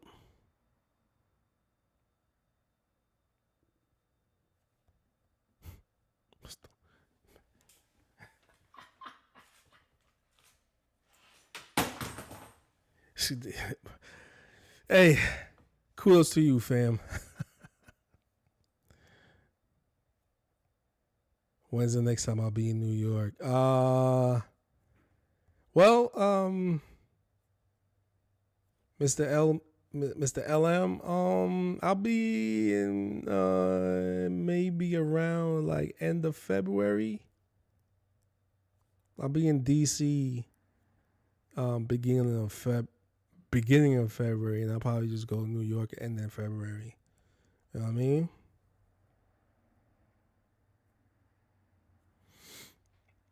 I'm gonna draw out the banner for DC tonight.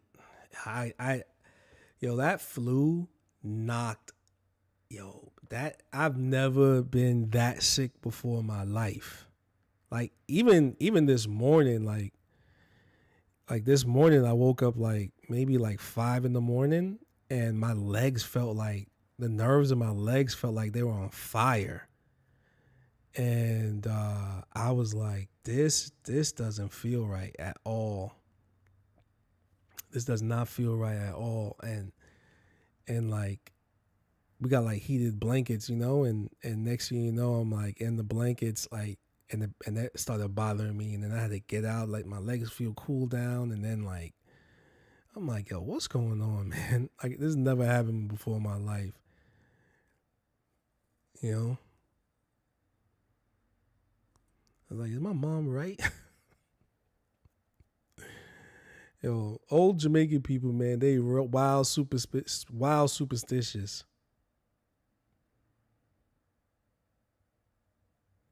It be Roman. They kind of mad that I got the V shot. She's telling me wild stories, but hey.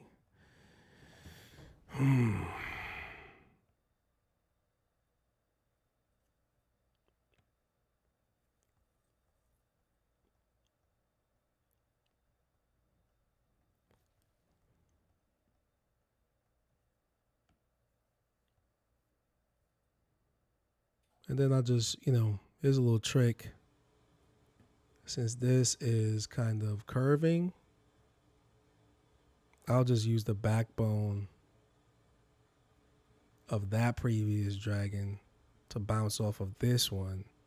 Not the previous dragon, but that part, right? So that's like my transitional line, right? And now I'll just cut back. That's a little trick right there,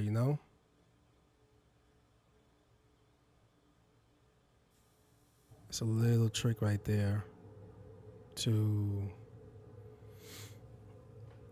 continue a piece, right?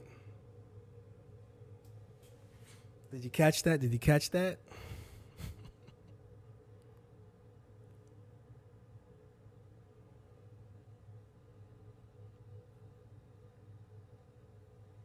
And then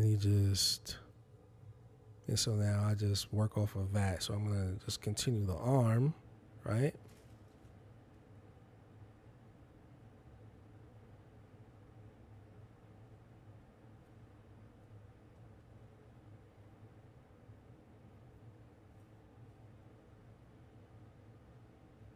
Like in nature, everything is connected, It's just basically applying like,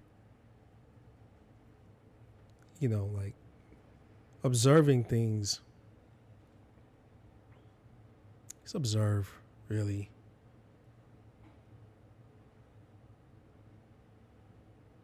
All right, I didn't like that, right? I was paying attention to the outer. I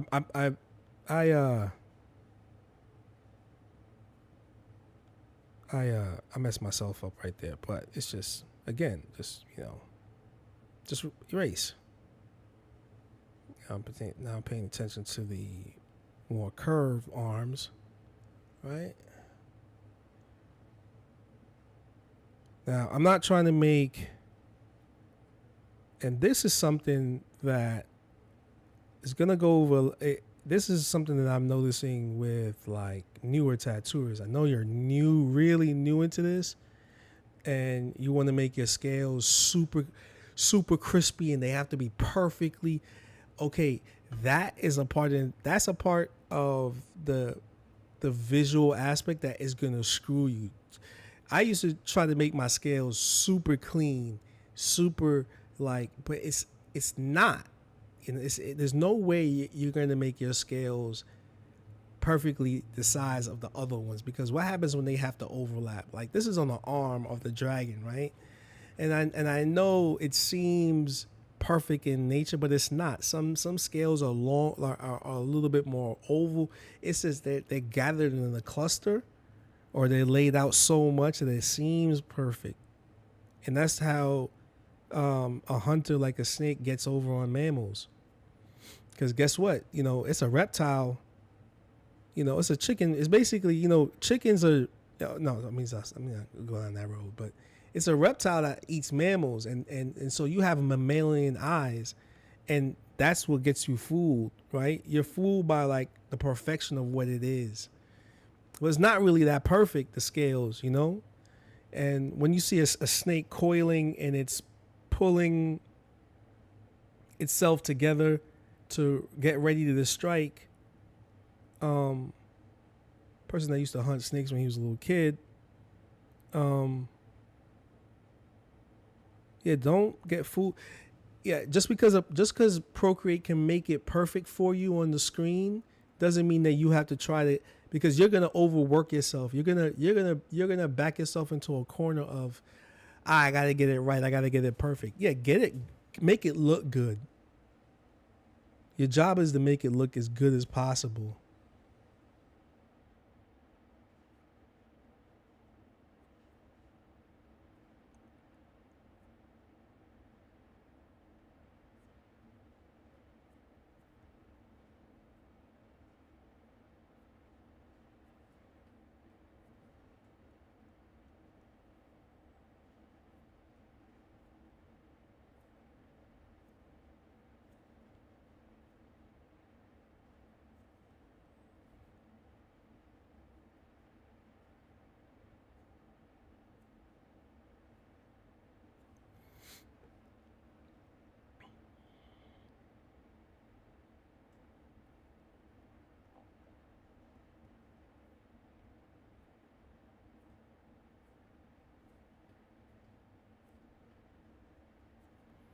Try to make it look as good as possible. All the right elements.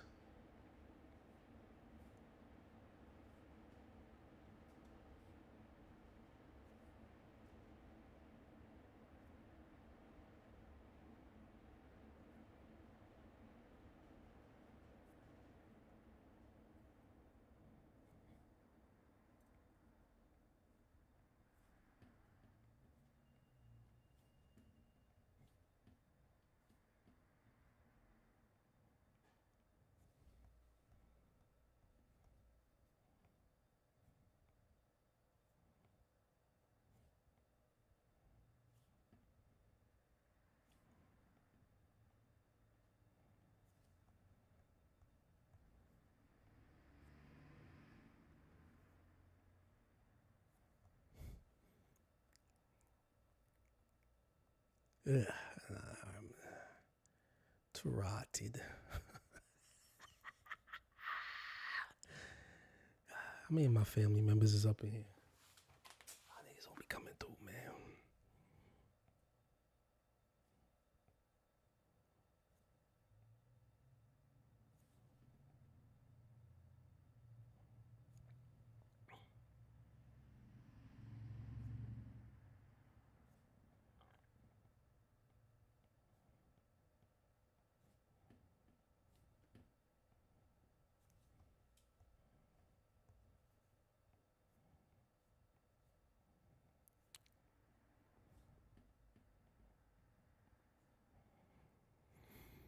Holmes, landlord. Yeah, I'm the only one in my family that had tattoos.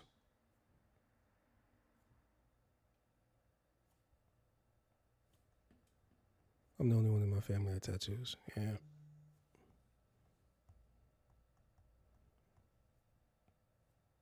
Do all my kids a tattoo? They choose to. Yeah, they choose to. I'd love for my kids to tattoo. I mean, they're gonna need to do something.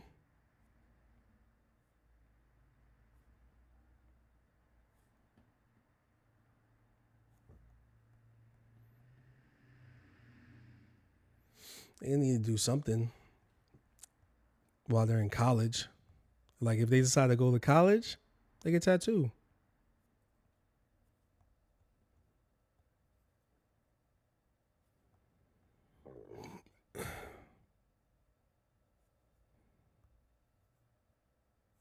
I mean, but you know, maybe tattooing can, you know, like tattooing is a gift and a curse, man. Also, it makes you lazy a little bit. Like it can make you lazy in the sense of just not lazy. It can make you I mean, you have to have a good work ethic to do this. I would say when people tell me that I'm lazy, I call myself lazy. You know, so when people tell me I don't do enough, I'm like, well, what do you need me? Well, all right, then what do I need to do more of? And if they can't give me the answer, then I'm like, well, all right, then you don't want, you know, because if you tell me I'm gonna do it, just make it make sense to me.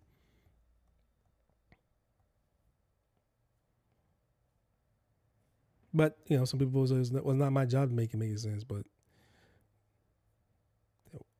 then what's the answer?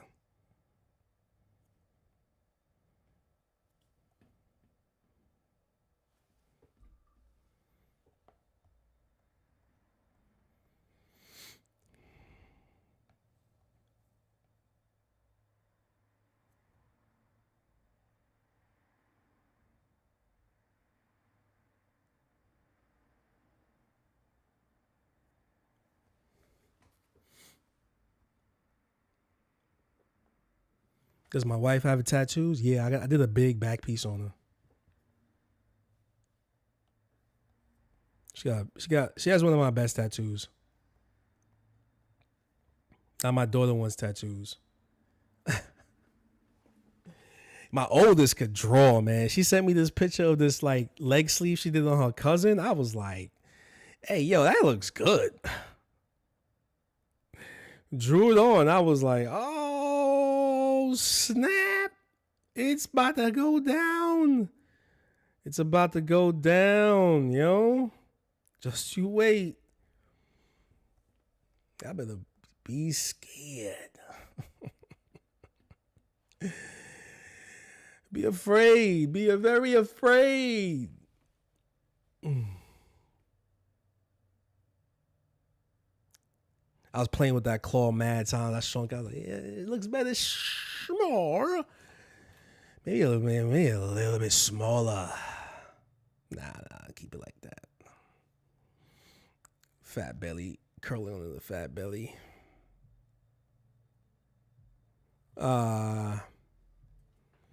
So I'm stoked on my oldest.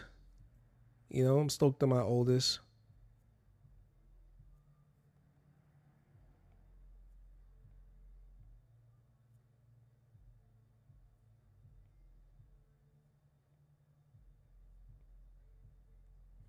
That she decides to tattoo.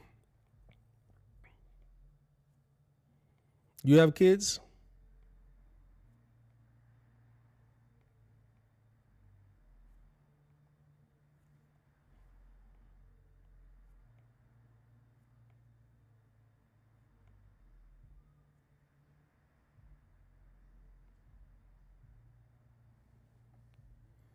$31 people up in here. What? Hey, yo.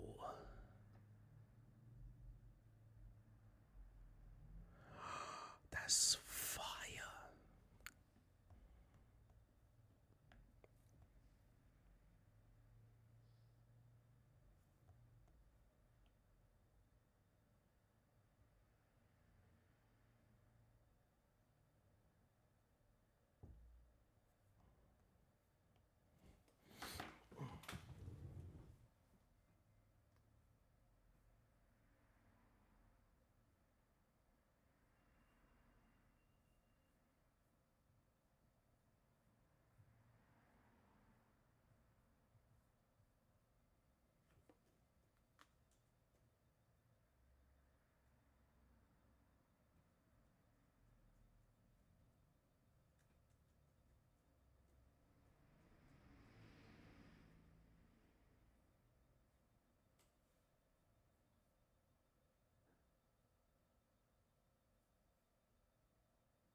gotta fix something. Maybe that'll work.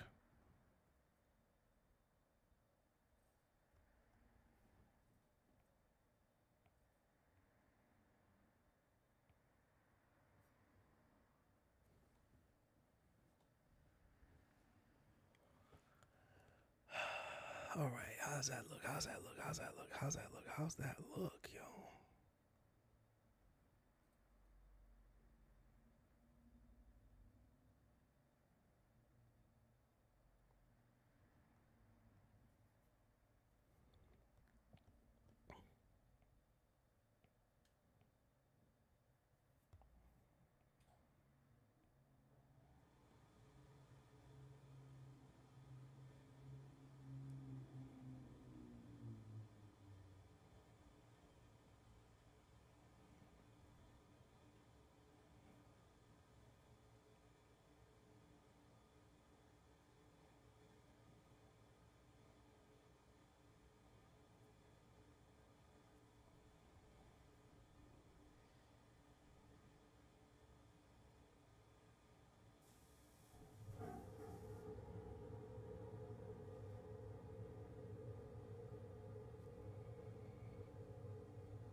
Yeah, I didn't do any flames on this one.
About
to move to Florida. Either Florida or DC, yo. That might be it, yo. Florida or DC.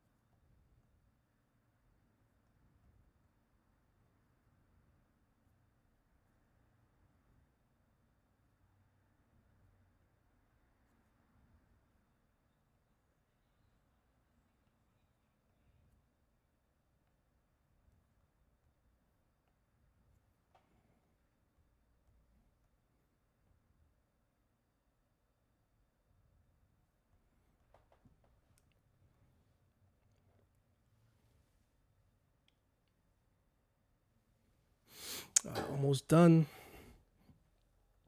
Gawk, gawk.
Off. A little too off.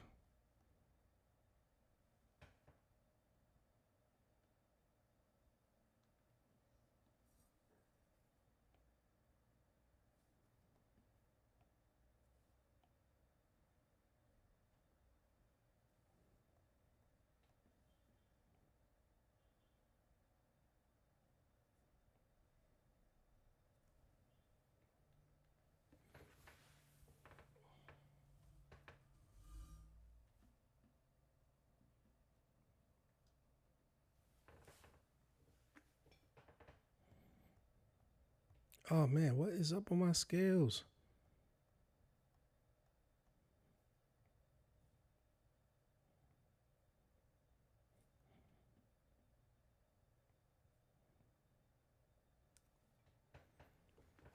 Right.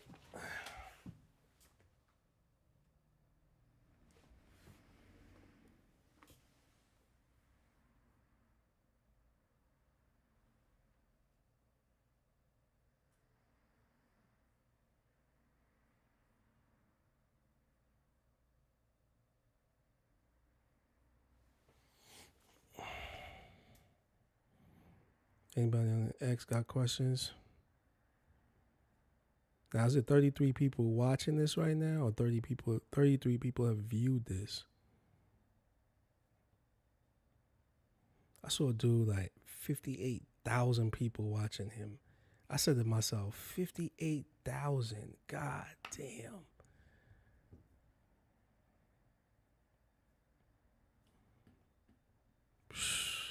Let me get 58,000 people watching me. I'm gonna be hyped. Every day, like, wow.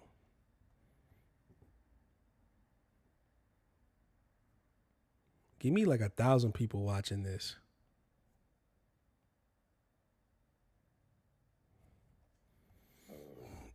Excuse me.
33 people on X, man. What?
I wonder who that dude was.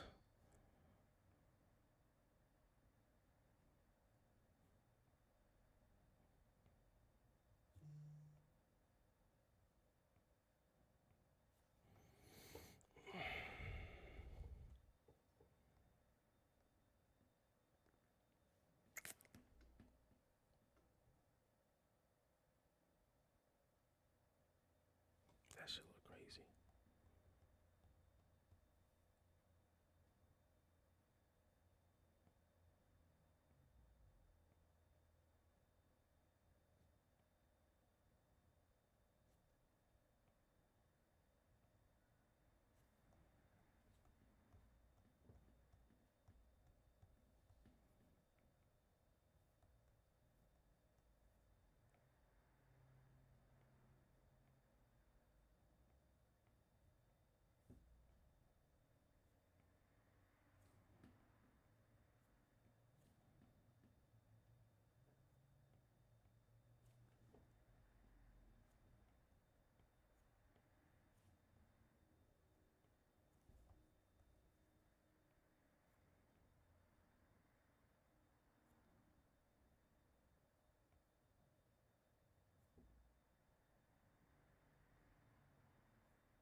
Almost done.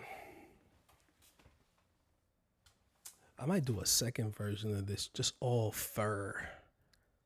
Even the underbelly, just everything fur. You know? Maybe I should do that.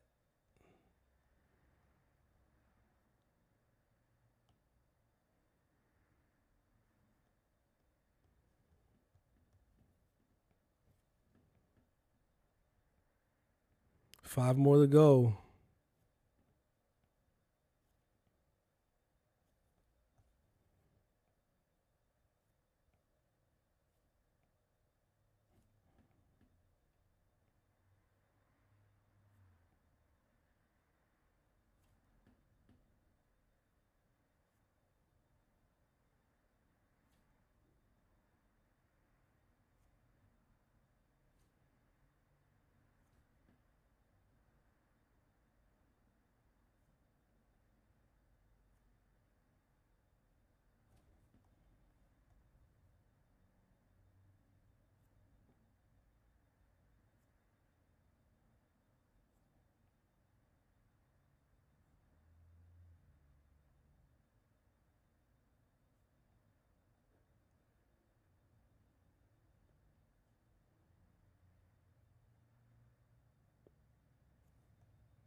Oh, what the hell's going on? You see them scales? Not nice.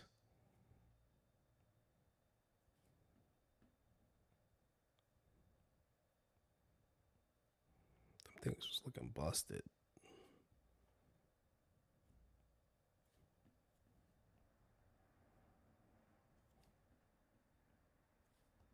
There we go.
Oh yeah.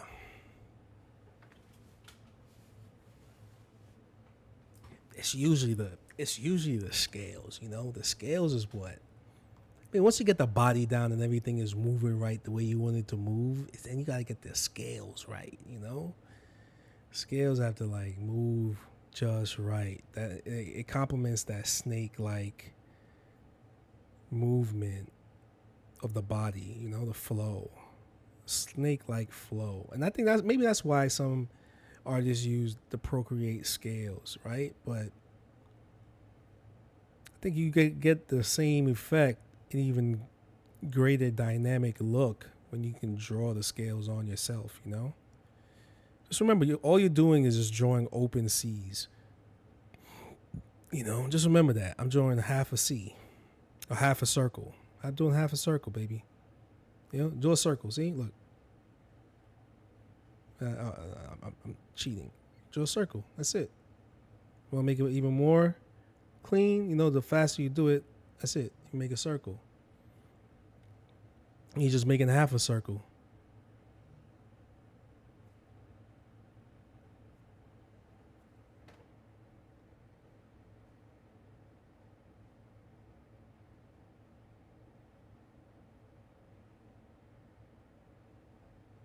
What?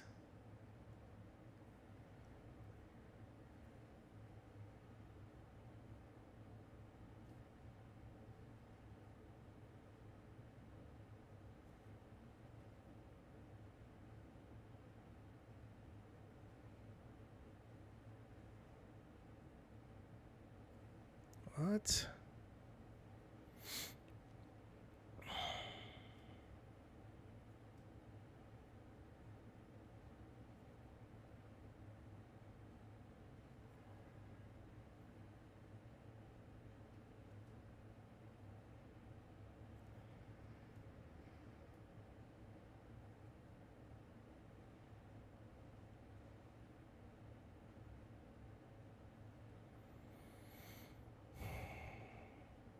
Who wants to get tattooed today?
I can't deal with that right now, man.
You know, and you just get some bad news, and you just like it throws you off a little bit. You're like, ugh.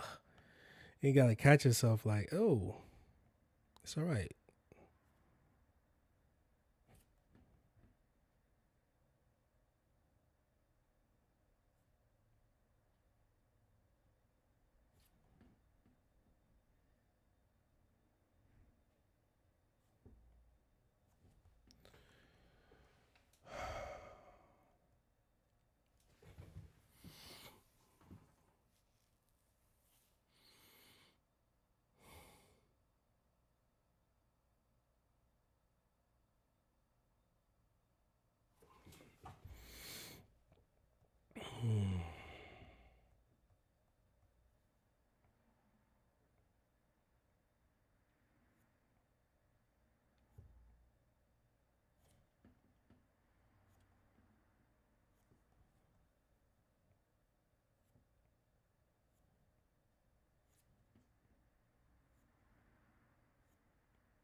All right, finishing this up. I'm supposed to go to Fresno tomorrow, but I can't make it. I gotta work tomorrow. Somebody hit me up to get tattooed. So work is, man, another day is another day. No, holidays is just a holiday. When was the last time a holiday ever put money back in your pocket? Isn't that crazy? When was the last time a holiday put money back in your pocket? Holidays are expensive, man.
When was the last time a holiday say, yo, here's 50 racks?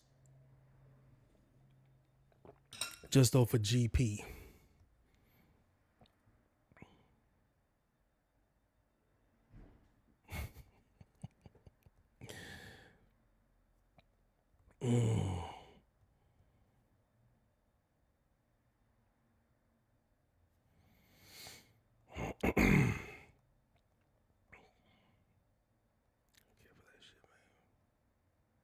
If it wasn't for kids, man, I wouldn't care for holidays, yo. If it wasn't for my kids, man.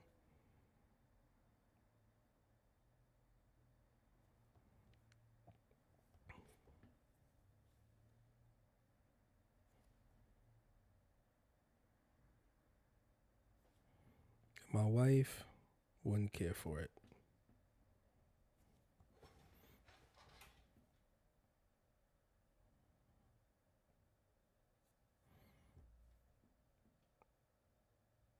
Scrooge McDuck is the smartest dude in Disney. Scrooge McDuck, yo, for real.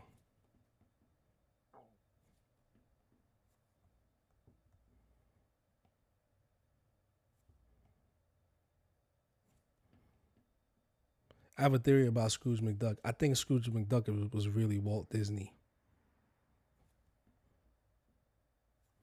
He turned himself into Scrooge McDuck to really warn people, like, yo, this is the holidays. I'm making money off of y'all. But really, you got to be like Scrooge McDuck. He was even, when you watch DuckTales, they talk about, like, how he invests his money. There's a whole episode of that. Like, Scrooge McDuck is like it went over my head when I was younger because it was just like,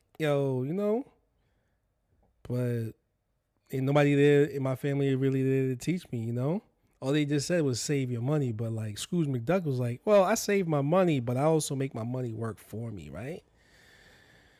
Oh, man. Hey, Scrooge McDuck got happier. The more he got happier, the more money he made.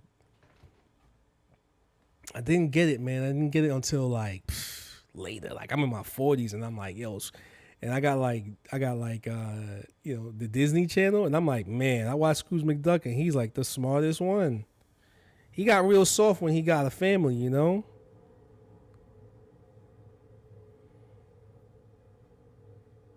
They softened him up, but honestly, Scrooge was the right dude. Scrooge and his other nephew, Donald Duck's brother. What's his name? He had waves. He had duck waves. You remember that dude? Donald Duck's brother. Anybody know what I'm talking about? Donald Duck's brother. Look him up. He was mad lucky. Luck was his, so he was like, I got money, but I don't really need it because I'm lucky. He was so lucky. He won money. He just got it, You know,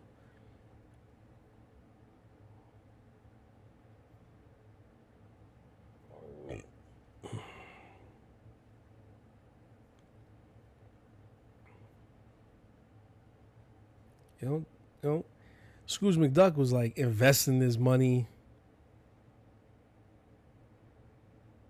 I think Scrooge McDuck would have been like one of the first dudes to be on Bitcoin. I think he would have been one of the first dudes to be on Bitcoin. If he understood Bitcoin, which I think he would have, he would have been like, wait. I don't have to put all my money into it. I could put it, he could put, because he understood the gold standard, right? He understood gold, right? So if he knew that Bitcoin was like the gold standard of crypto, then I think he would have been like, all right, let me put $1 million down on Bitcoin in 2008. And right now he'd have been like a bazillionaire worth of a coin. He would have been like the richest thing in the known universe.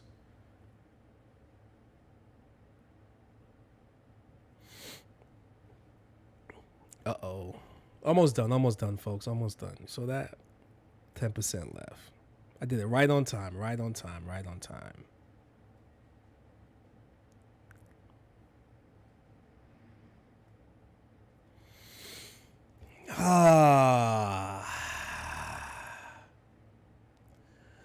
Almost there.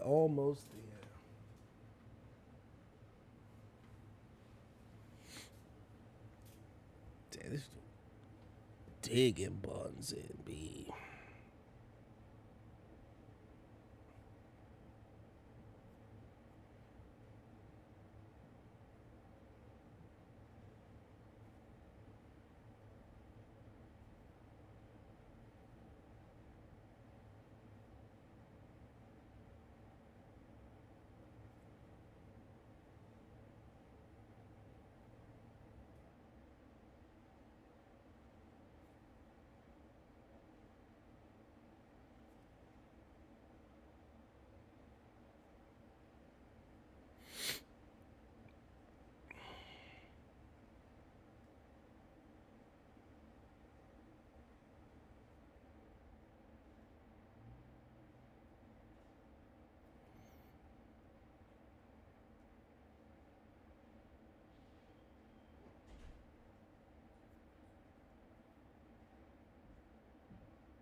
Who's this?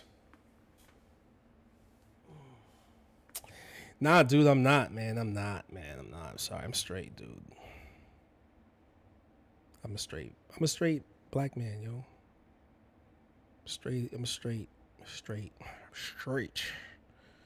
I'm good, bro. I'm good.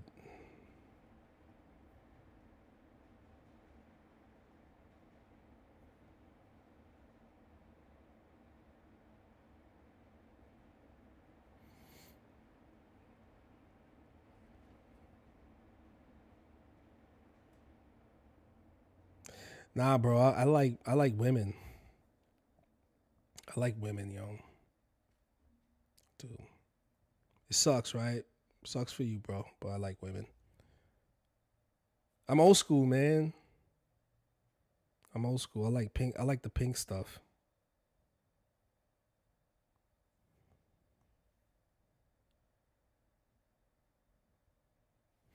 I'm a perv for women, man. I'm sorry. Not, I get it. I get it, man. Yeah, I tattoo naked people, men and women. You notice that, right? Yeah. So, yeah.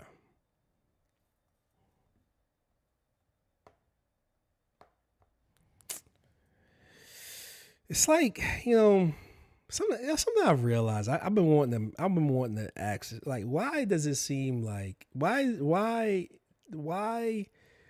do people? I don't know when did this start, but like, if a black dude is if a black man is into art, he might be gay. Why is that? Why? Where did that come from? Where did that come from? Does anybody know that? Anybody in the chat? Why is that?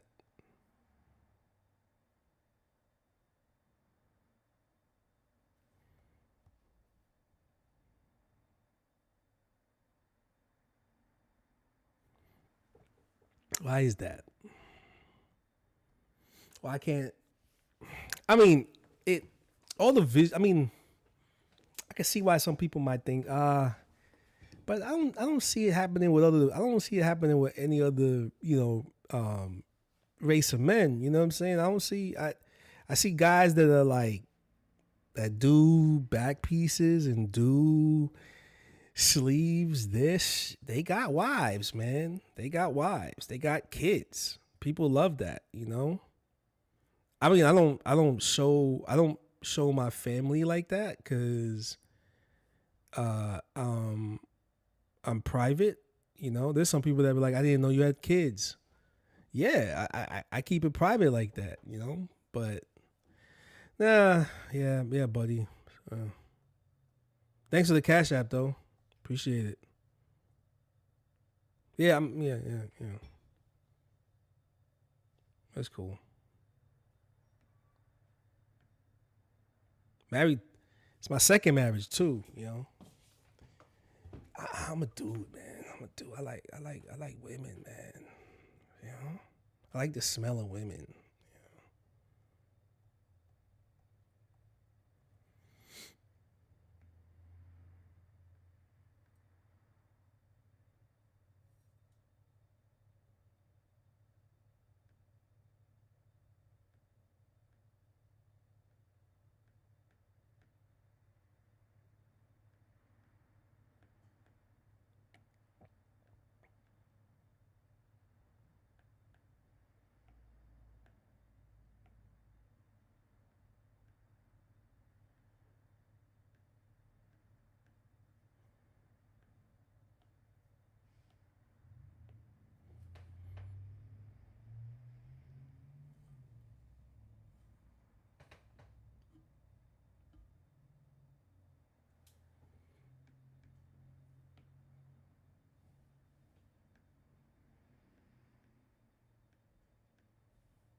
Shannon Sharp's tights.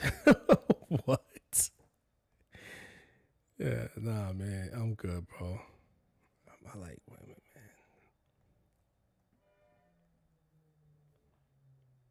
No, I don't have a problem with gay men. I don't. I don't. Oh, you gotta be young, man. You gotta be one of them young boys, man. It's all right.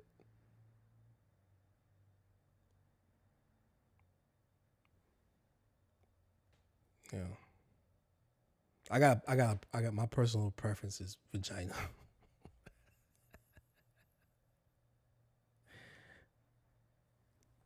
I like the smell of a vagina. I like the way it looks.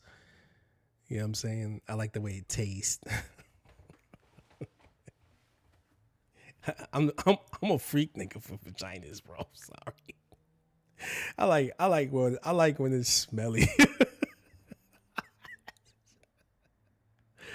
I do, man. It's like, uh,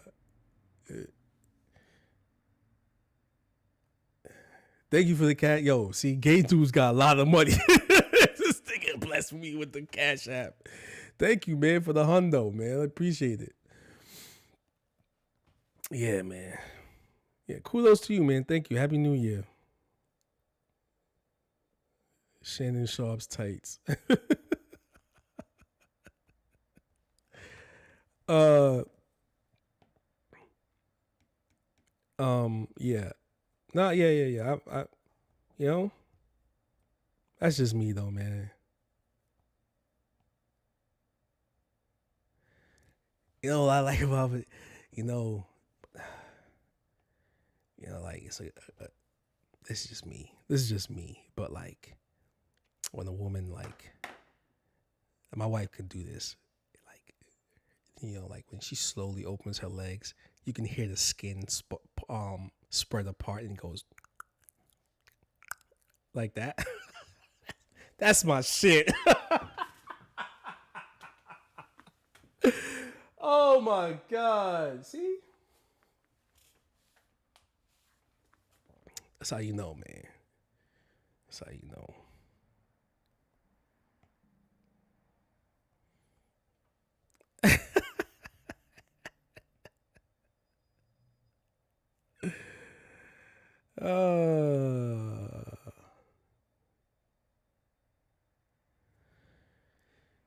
The only booty hole I like is a woman's booty hole.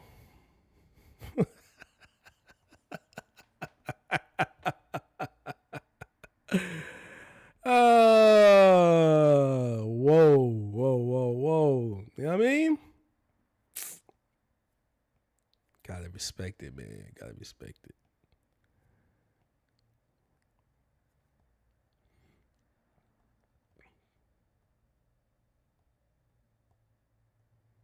What's it called? The vaginal orifice? That's me. When we were in like bio class and they had like I just look at that shit. I remember there was this girl named, I think her name was Lakeisha. No, her name was Keisha. And she saw me looking. She's like, "Yo, you're being gross." I was in high school, man. It was puberty was kicking in hard at that time. What you want from me? Come on now. Puberty was kicking in. She caught me just looking at that joint. I was like, it looks like heaven. That was me. I was like, it looks like heaven.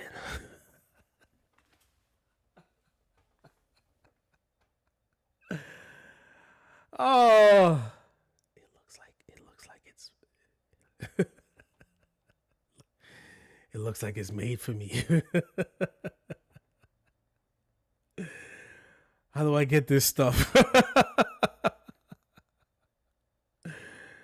Oh my god. Help me. Help me. Oh, looks good.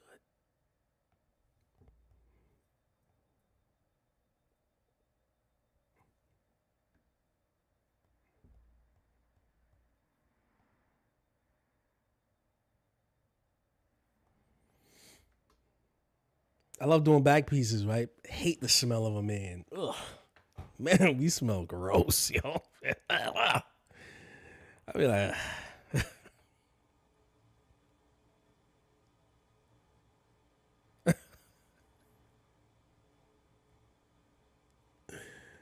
yeah, man.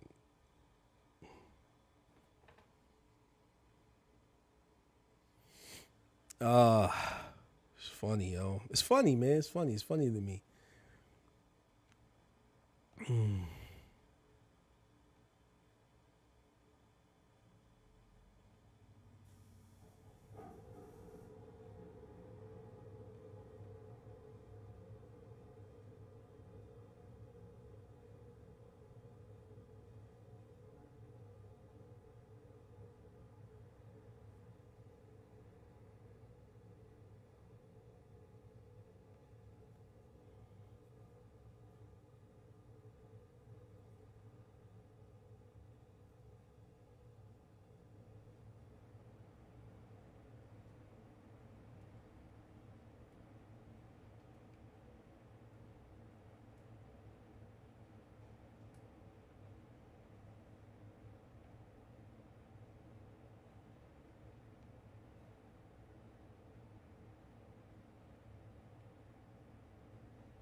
Ah, yo. All right, there we go.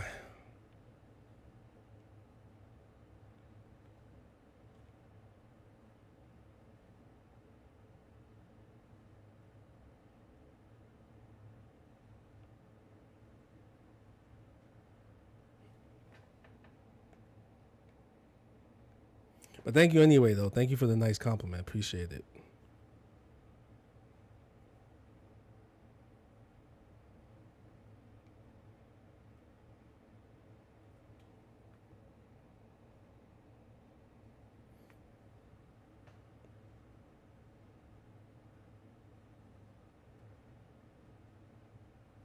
All right.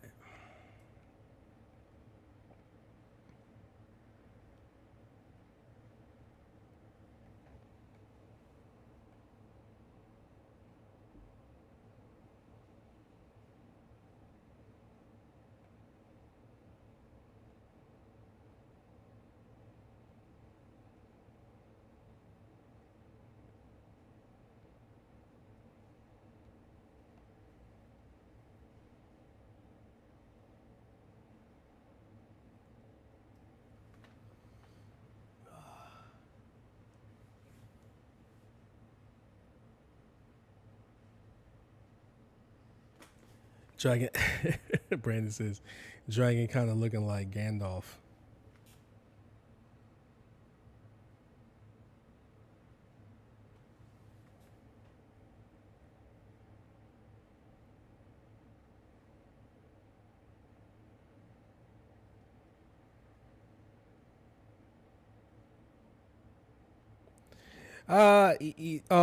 This dragon is from is inspired by Black Myth.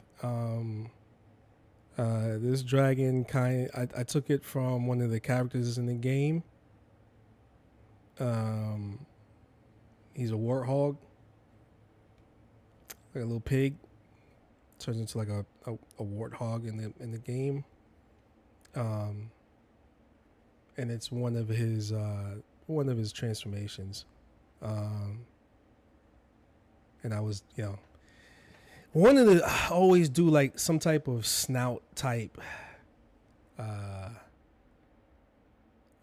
dragon, almost kind of like the Year of the Pig. That's my daughter, the youngest one, Year of the Pig.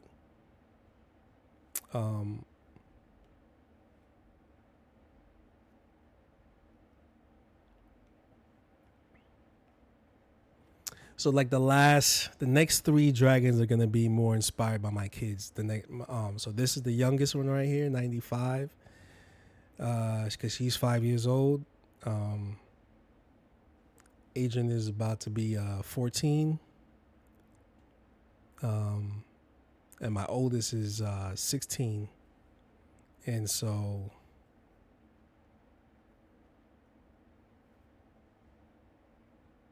yeah. I'm doing that in honor of them,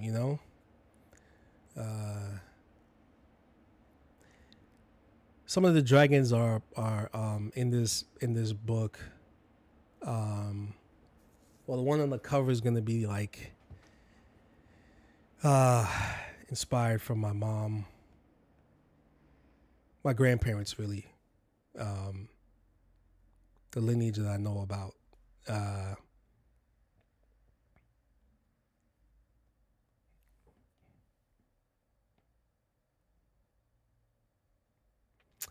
This book is basically inspired.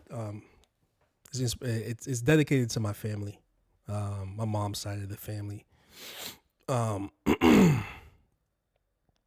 and yeah. So there's gonna be some dragons. Basically, the ones that are gonna be on the internal cover are gonna be my family members, from my uncles, my aunts, my mom, my grandfather, my grandmother, my great grandparents. I never met them, but my great grandmother died on the year I was born. Same month, matter of fact, I think too. And yeah, so Look at that. I just remembered that. I got, yo, Dre, you gotta remember to do that part right here.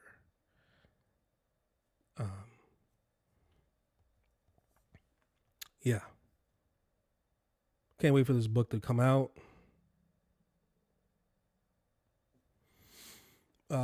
So Dragon number 95 is done.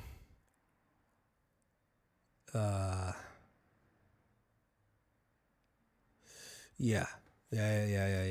So 95 is done, folks. Thank you for coming through. Be good, be great. You take care. Have a good and happy New Year. I'll be back tomorrow, tatting, zapping, and gonna do a maybe 24-hour stream after I'm tattooing. Get this paper. So thank you everybody that has come through. I really appreciate it. This is Dragon number 95. 5 more to go. So I might do the next 2 days is just knocking out all the dragons. We're gonna do that. Let's do that. I got a tattoo tomorrow. I know I can't go to Fresno, but gotta make this bread. Gotta do this stream. Yeah. All right, folks. Y'all be good. Y'all be great. Thank you so much for coming through, and I really appreciate it. And we do number 96 tomorrow, and probably try to do the rest for the week and knock them out. Yeah. Man, today's the 30th. You think I could do 5 dragons in 1 day? Yeah, I think I could do that. All right. Be good, be great. Everyone, take care. Have a good one. Thank you so much, and I really appreciate it. Be safe. Be safe out there, everybody, all right? Peace and love.